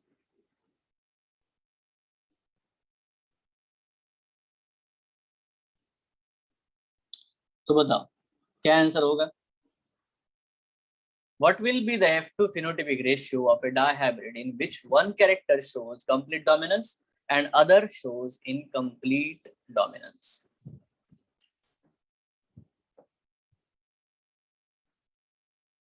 जल्दबाजी क्या है भाई, कुछ भी answer मत दो। डाईहाइब्रिड है तो डाईहाइब्रिड का फिनोटिपिक रेशियो क्या आता है भाई मेंडल में? 3:1 तो आता नहीं है। डाईहाइब्रिड रेशियो क्या आता है फिनोटिपिक? 9:3:3:1 आता है। यहाँ मोनोहाइब्रिड तो पूछा नहीं है, ठीक है ना। बट अब इसको कैसे सॉल्व करें? बहुत आसान है ना। यहाँ पे सीधा लिखा है डाईहाइब्रिड, तो जल्दबाजी जितनी करोगे उतना बेटा गड़बड़ करोगे। तो देखो मुद्दा बहुत सिंपल है, कैसे सॉल्व करूंगा मैं? कंसीडर करते हैं जब भी कंप्लीट डोमिनेंस होता है, शॉर्ट ट्रिक ले लो। शॉर्ट ट्रिक में आपको मैंने बार बार बताया और 2 बार रिपीट करूंगा स्टेटमेंट, है ना। एनी पॉलीहाइब्रिड क्रॉस, एनी, कोई भी पॉलीहाइब्रिड क्रॉस कोई भी उठा लो, है ना। The ratio of any polyhybrid cross is the product, is the multiple of its monohybrid crosses. Correct है? अरे करेक्ट है क्या? yes, अगर ये स्टेटमेंट समझ गए तो आप आंसर नहीं दे पाओगे। What should be the monohybrid ratio for the complete dominance? मान लेते हैं मैंने यहाँ पे ले लिया example capital A small B small B, ये शो कर रहे हैं कंप्लीट डोमिनेंस और ये क्या बी वाला शो कर रहा है इनकम्प्लीट डोमिनेंस। इसके लिए रेशियो क्या आएगा मोनोहाइब्रिड रेशियो 3:1, करेक्ट है। बट बेटा अगर ये इनकम्प्लीट डोमिनेंस शो करता है तो इसका फिनोटाइपिक रेशियो क्या आता है बताओ? इट्स 1:2:1। इसका मोनोहाइब्रिड रेशियो फिनोटाइपिक 1:2:1 आता है। इसका बेटा तो बेटा मुझे डाइहाइब्रिड रेशियो चाहिए ना, is equal to 3:1 multiplied by 1:2:1। yes or no? Yes sir. हाँ यही तो आना चाहिए, ठीक है। तो रेशियो क्या आ जाएगा, आंसर क्या होगा? आंसर बड़ा ही सिंपल है ना, 3 को इधर मल्टीप्लाई कर दो भाई, ठीक है ना। 3 आ जाएगा, 3 to 6 आ जाएगा, फिर अगेन 3 आएगा, 1 है तो बस 1:2:1। सो this is the ratio, this is the dihybrid. यहाँ 9:3:3:1 नहीं आएगा, है ना। यहाँ पे आएगा 3:6:3:1:2:1 आएगा, यस, है ना। और नंबर ऑफ जाइगोटिक कॉम्बिनेशन उतने ही बने हैं, 16 ही बने हैं, आप काउंट कर सकते हो, यू कैन काउंट 16 ही कॉम्बिनेशन बने, because the law of segregation is true. अरे समझ रहे हो? Yes sir. बहुत बढ़िया, है ना। तो फिर एक बार बोलता हूँ, दो चीजें याद रखना। पहला कि there is no change in the genotypic ratio, there will be no change in the genotypic ratio, ये पहला। दूसरा, ठीक है, the ratios of any polyhybrid crosses is always the product or multiple of its monohybrid ratio। अभी its का मतलब होता है कि उसमें क्या क्या इंटरेक्शन है, इनके बीच में कंप्लीट डोमिनेंस है, इसमें इनकम्प्लीट डोमिनेंस है, डन। अगर दोनों ही इनकम्प्लीट डोमिनेंस शो करते तो क्या रेशियो आता? डाइहाइब्रिड क्रॉस का वही 4/1, 4/2, 1/4, सही है ना। Yes sir. 1:2:1:2:2:1:2:1, यस और नो, यही रेशियो आता जो जीनोटाइपिक रेशियो है। सो ये है ना, बहुत ही क्रूशियली बेटा ये सब चीजें आपको समझनी चाहिए, ठीक है। सो मैं यहाँ पे एक और चीज बता देता हूँ, बड़े ध्यान से, मैं ऊपर ही कहीं लिख देता हूँ, just try to write down somewhere, no place here, so I will write down here, ठीक है। देखो यहाँ पे पॉइंट है, नोट इनकम्प्लीट डोमिनेंस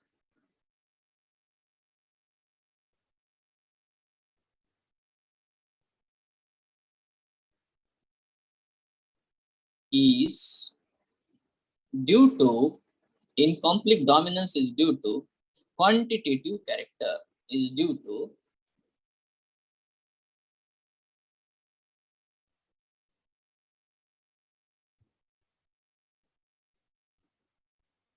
अब यार यहाँ समझने वाली बात क्या है, कौन समझेगा, कौन बताएगा? Anyone can tell me what is this?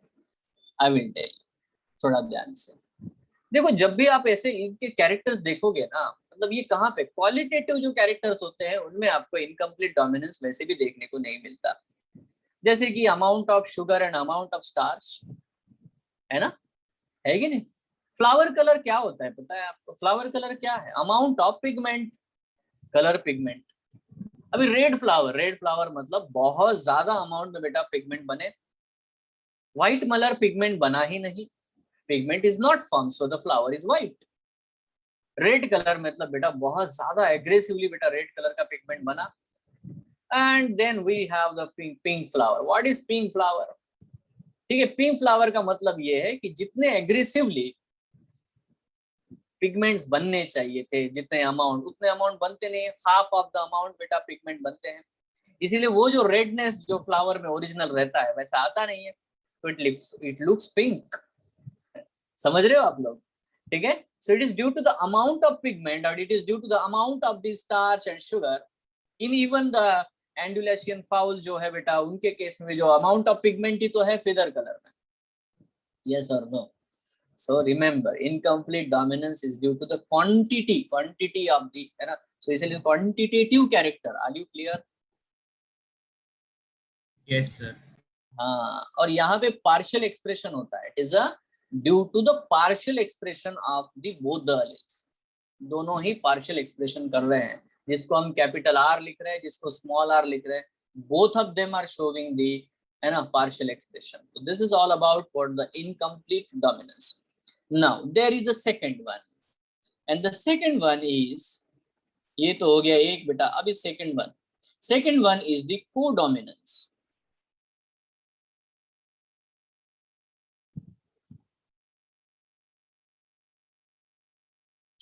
ठीक है, अब बेटा कोडोमिनेंस के बारे में बात करते हैं। Again it's very simple. ठीक है, ये भी क्या है बेटा, this is also an exception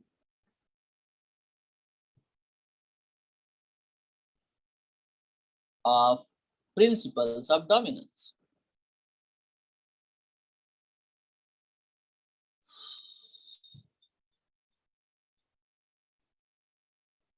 principle of dominance, ठीक है, ये भी एक एक्सेप्शन है। कैसे है, चलो यहाँ पे क्या हो रहा है यार, देखो यहाँ पे हमें ये याद रखना है, यहाँ समझना है कि सी, यहाँ पे भी मिक्सिंग होता नहीं है।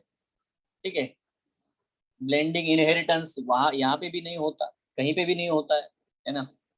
तो इसमें भी आपको you will see the intermediate characters.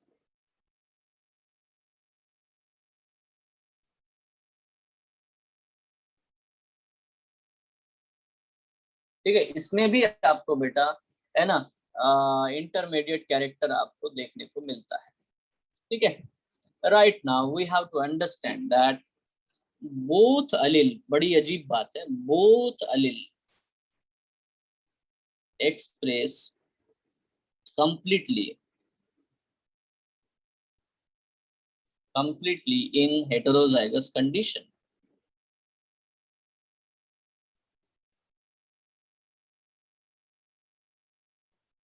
Both the allele, अभी यहाँ पे क्या हो रहा है ना, ऐसा बिल्कुल भी नहीं हो रहा है कि जैसे कि अभी मैं एग्जांपल बताऊंगा तो आपको समझ में आ जाएगा। चलो लेट्स टेक एन एग्जांपल। ठीक है, हम लोग लेते हैं कैटल जो होते हैं, इनके कलर्स को हम लोग ले लेते हैं।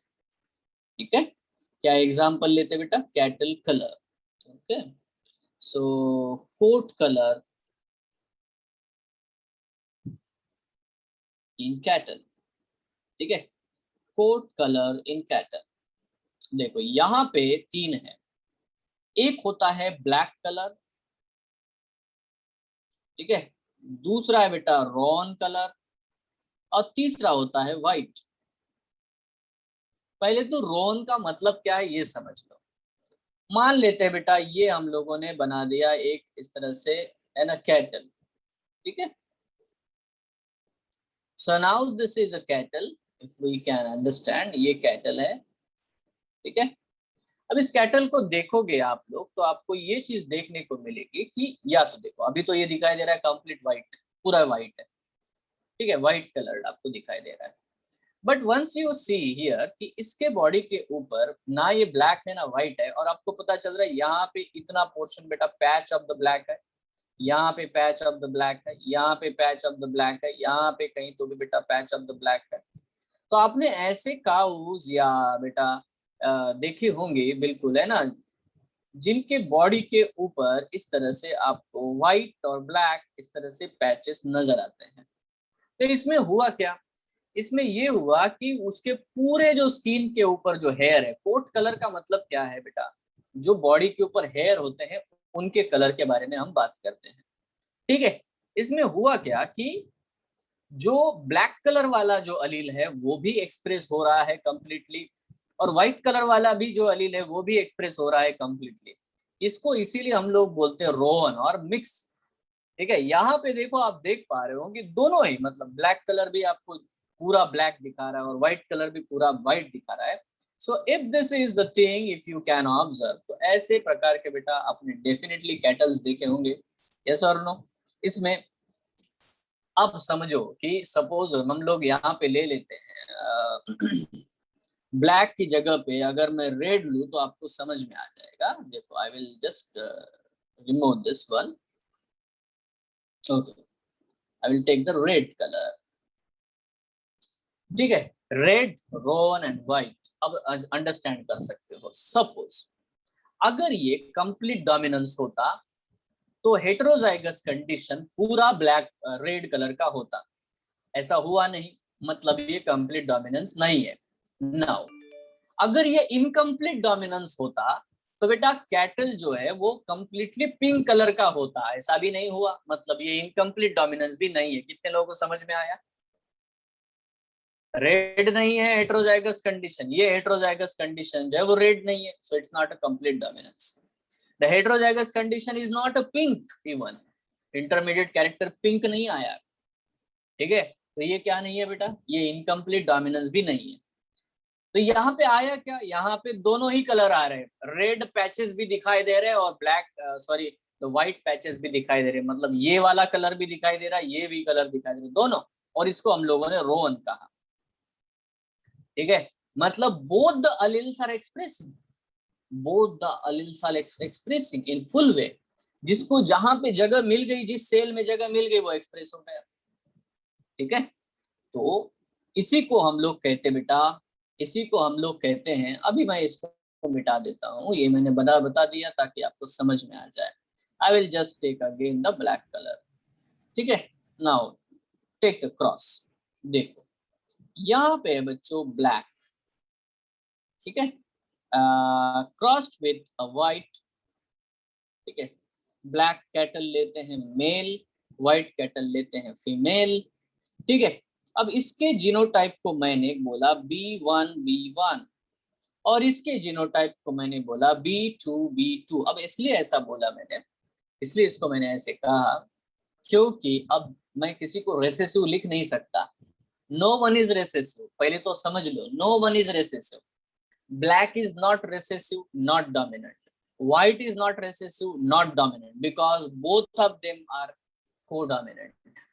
Both of them are dominant because both will express fully in their heterozygous condition. Be clear, ठीक है? So इस चीज को हम लोग बेटा complete dominance कहते हैं। तो what you will get in the F1 generation, ये तो parent हुए। F1 जनरेशन आपको क्या मिलेगा? F1 जनरेशन में definitely will get something that is what the roan colour, है ना? Roan colour, it's the B1 and B2, okay? B1 B2 F1 generation हमको मिल गया। नाउ व्हाट हैपेंस, है ना, जब हम लोग सेल्फिंग करेंगे तो selfing is between the B1 B2 cross with the B1 B2, ठीक है? And as we cross it obviously we get this type of the gametes here, इसके दो गैमेट मिलेंगे, it's a B1, it's a B2 gamete, you know? Again the same here, B1 and B2 and combine. Now this is fertilization between the B1 and B1, fertilization between the B1 and B2, again the same thing, and the last one is this one.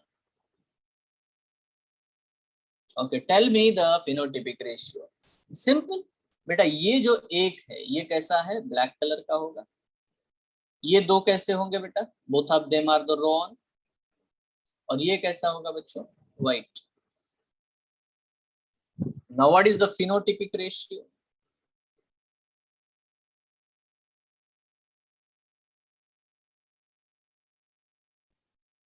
One black is to two roan is to one black, one white. Same, you know, the genotypic ratio will never change. It's 1 is to 2 is to 1. That's it. तो क्या मैं ये कह सकता हूँ कि in test cross, in incomplete dominance, in co-dominance, the genotypic and phenotypic ratios are same? Yes or no? बोलो। Yes sir. है ना? है कि नहीं? In test cross, in genotypic, है ना, in incomplete dominance, in co-dominance, ठीक है, the genotypic and phenotypic ratios are always same. और ये वाला क्वेश्चन देखो मेरे प्यारे बच्चों, मान लेते हैं ये वाला जो ऊपर वाला जो क्वेश्चन है, सारे बच्चे बड़े ध्यान से देखें, ये क्वेश्चन है आपके सामने। What will be the F2 phenotypic ratio of a dihybrid in which One character shows a codominance and other shows the incomplete dominance.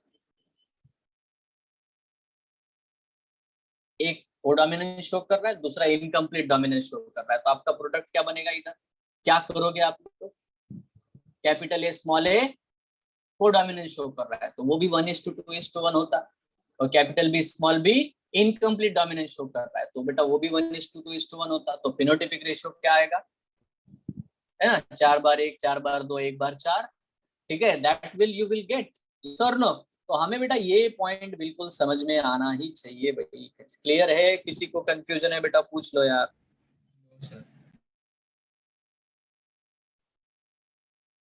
ठीक है, तो अगर आपको ये समझ में आता है तो कुछ अलग एग्जांपल ले लेते हैं हम लोग यहाँ पे। देखो, there is no one recessive in case of the incomplete dominance. ठीक है, इनकम्प्लीट डोमिनेंस में हम लोग थोड़ा बहुत बोल भी थे, but in case of the complete dominance, codominance, there is no one is recessive. That is what the point. No one is recessive because both the alleles are expressing, है ना, in same manner. For example, यहाँ पे हम लोग लेते हैं, ठीक है, एक लेते हैं बेटा, ये बहुत ही वेल नोन एग्जाम्पल है, इवन है ना, बहुत से लोग जानते हैं, A B blood group in human. Have you heard about this or not? Yes. आप में से किसी का ब्लड ग्रुप ए बी है क्या? Yes. किसी का भी, जिसका भी ए बी ग्रुप है वो कोडोमिनेंस का एग्जांपल है। ठीक है, जिसमें भी बेटा ये वाला होगा आई ए आई बी, ये जीनोटाइप जिसका है उसमें ए एंटीजीन भी एक्सप्रेस हो रहा है, बी एंटीजीन भी एक्सप्रेस हो रहा है, दोनों ही अलील एक्सप्रेस हो रहा है। आपके आरबीसी के ऊपर ए एंटीजीन भी है और B antigen also is there. यहाँ पे जितने बच्चों का ब्लड ग्रुप ए है उनके आरबीसी के ऊपर सिर्फ ए एंटीजन प्रेजेंट है। यहाँ पे बैठे हुए क्लास में जितने बच्चे बी ब्लड ग्रुप के हैं उनके आरबीसी के ऊपर ओनली बी एंटीजन प्रेजेंट है। और अगर किसी का ओ ब्लड ग्रुप है तो उसके आरबीसी के ऊपर ना ए एंटीजन है और ना ही बी एंटीजन है। समझ रहे हो? ठीक है, तो I A is dominant, I B is dominant. ठीक है, both the alleles are dominant, so they are codominant। ठीक है, सपोज मैंने अगर ये लिखा ना आई ए स्मॉल आई, ठीक है, तो ये बेटा इसका ब्लड ग्रुप ए होगा। यहाँ पे है कि ये वाला अलील इस अलील के सप्रेस कर रहा है। स्मॉल आई किसका होगा रे? स्मॉल आई जीनोटाइप किसका होगा? जिनका भी ब्लड ग्रुप क्या है, ओ ब्लड ग्रुप है, उनका बेटा small I, because recessive condition में वो एक्सप्रेस हो पाता है। सो हम लोग इसको डिटेल में बात करेंगे जब हम लोग ब्लड ग्रुप पढ़ेंगे, जब हम मल्टीपल एलिल्स पढ़ेंगे तो will talk about this blood group entirely, पूरी तरह से पढ़ेंगे। ठीक है, तो ये हमें है ही पढ़ना ही है ब्लड ग्रुप, सो अभी वेस्ट नहीं करते उसके ऊपर टाइम। बट याद रखो, है ना, A B blood group is the example of the codominance. Even इंसानों में बहुत सारे अलग अलग प्रकार के ब्लड ग्रुप सिस्टम्स देखने को मिलते हैं, उसमें से एक है बेटा एमएन ब्लड ग्रुप सिस्टम।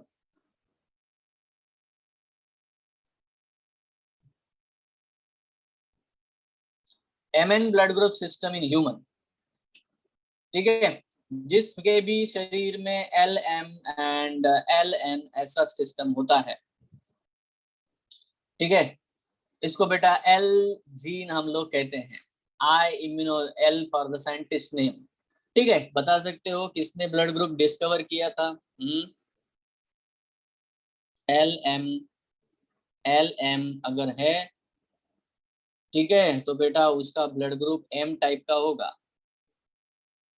ठीक है, एल एन है तो उसका ब्लड ग्रुप एन टाइप का होता है। बट जब एल एम, ठीक है, और एल एन दोनों है तो उसका blood group M N type का होता है। अभी एम एन टाइप का होता है मतलब ऑब्वियसली एम और N both the antigens are expressed. Are you sure? ठीक है, और एक एग्जांपल लेते हैं। The example is of the sickle cell anaemia.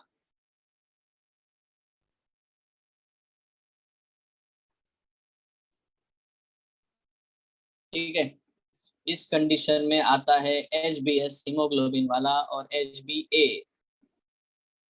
ठीक है, अभी जब हम सिकल सेल एनीमिया के बारे में भी पढ़ेंगे तो इस इंसान में जिसमें हेटेरोजाइगस कंडीशन है उसमें दोनों प्रकार के आपको आरबीसीज देखने को मिलेंगे, नॉर्मल डिस्कॉइड शेप वाले और बेटा सिकल शेप वाले भी। ठीक है, तो ये है ना एग्जांपल कोडोमिनेंस का, दोनों ही हो रहा है एक्सप्रेस, कोई किसी को दबा नहीं रहा।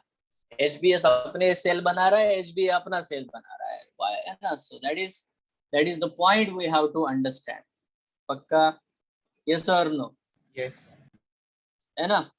तो ये हो गया बेटा नॉर्मली जिसको हम लोगों ने कहा codominance, that's the codominance. Let's talk about a question. A roan bull is crossed with, बड़ा अजीब सा लगेगा आपको क्वेश्चन ये, 3 cows A, B and C, where cow A is roan, B is black and C is white. ठीक है, condition समझ में आ गई। Then what proportion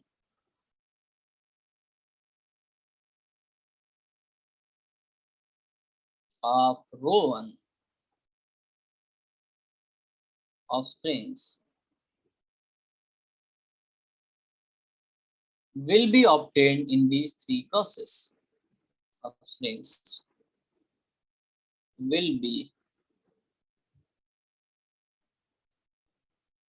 obtained in these 3 crosses respectively. So there is option A, 1, 1, 1. Option B, 1, 1, 2. Option C, 1, 2, 1. And option D, 2, 1, 1. Tell me the answer.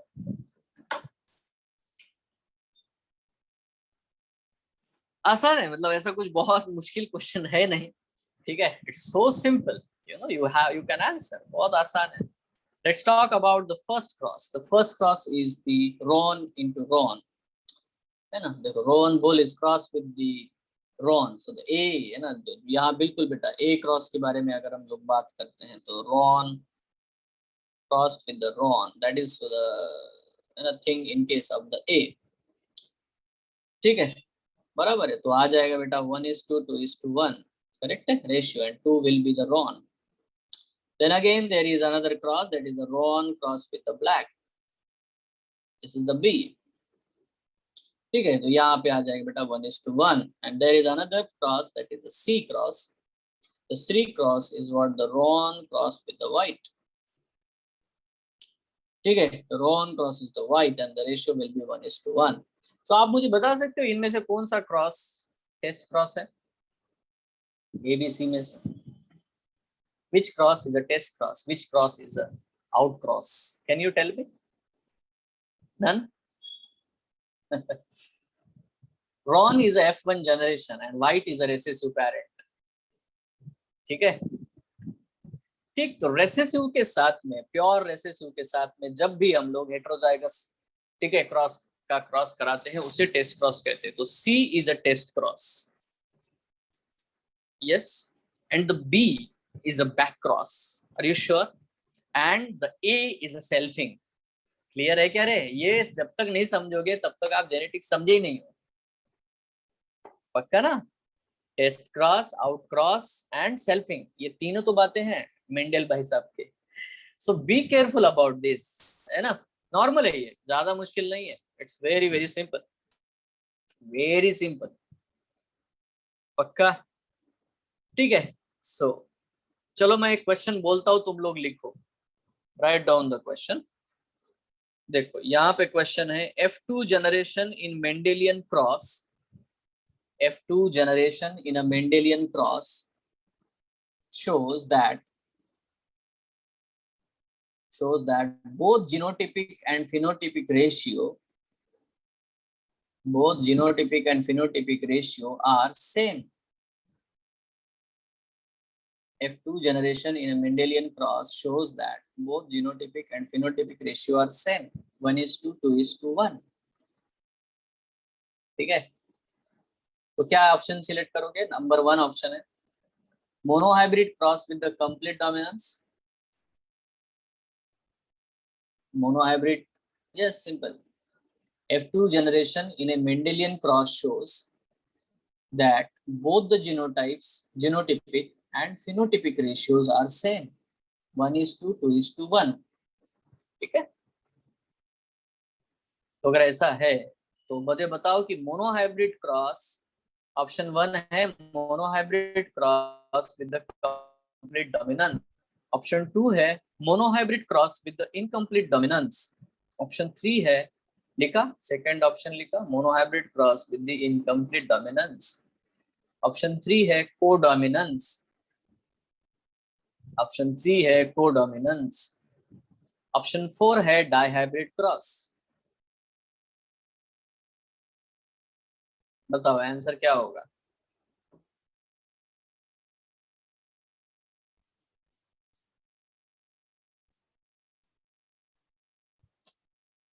एक ही answer आया है।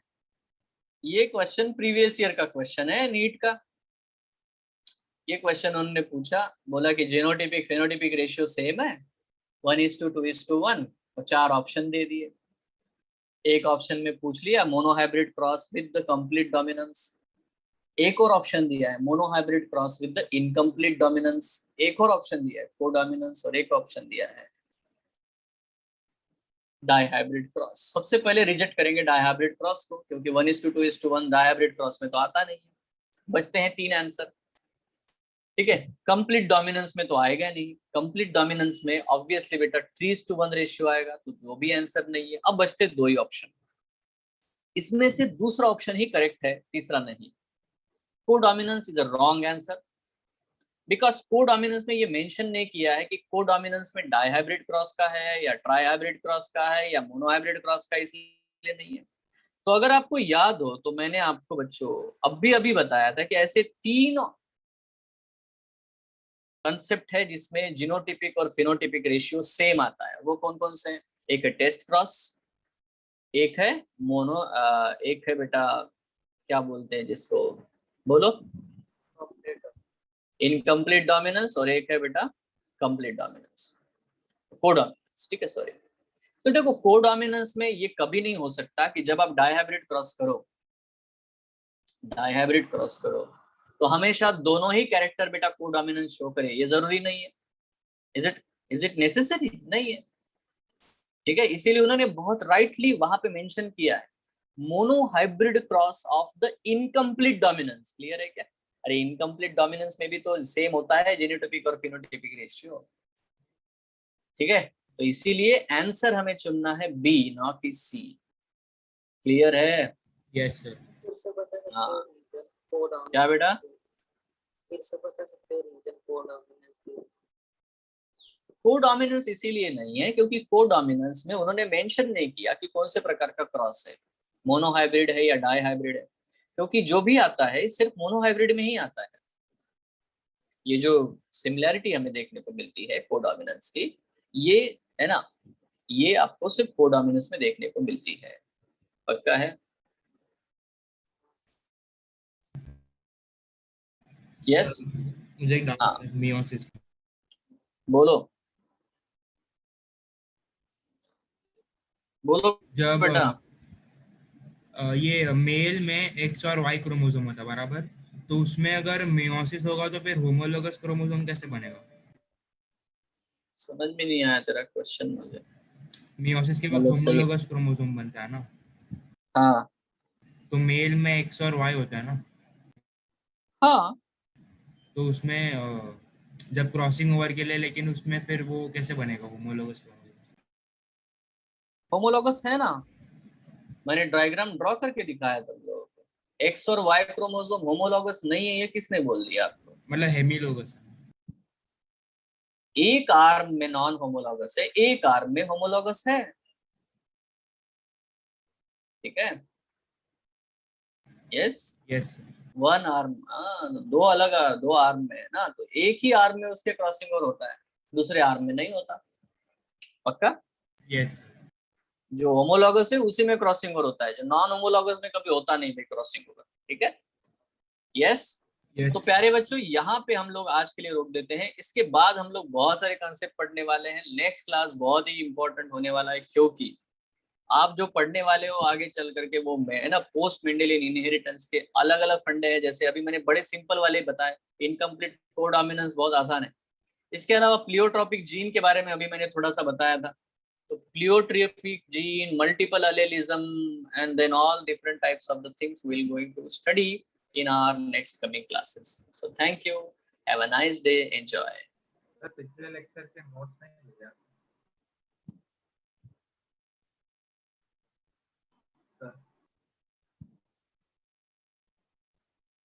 Is codominance shown? I, अरे क्या लिख रहा है यार, डाई हाइब्रिड। देखो डाई हाइब्रिड नहीं होता यार, मतलब वी टॉक दिस फंडा, ये सारी चीजें हम एलिलिक इंटरेक्शन के बारे में बोल रहे हैं ना। एलिलिक का मतलब क्या होता है? एक जीन के दो एलील्स के बीच में। आप अगर भूल जाओगे कि हम लोग क्या पढ़ रहे हैं तो इसमें प्रॉब्लम होती है। ठीक है, यस। एक्चुअली है ही एलिलिक इंटरेक्शन, मतलब वन जीन के दो allele. So we are not talking about the dihybrid, we are talking about the only monohybrid, because we are talking about a single gene.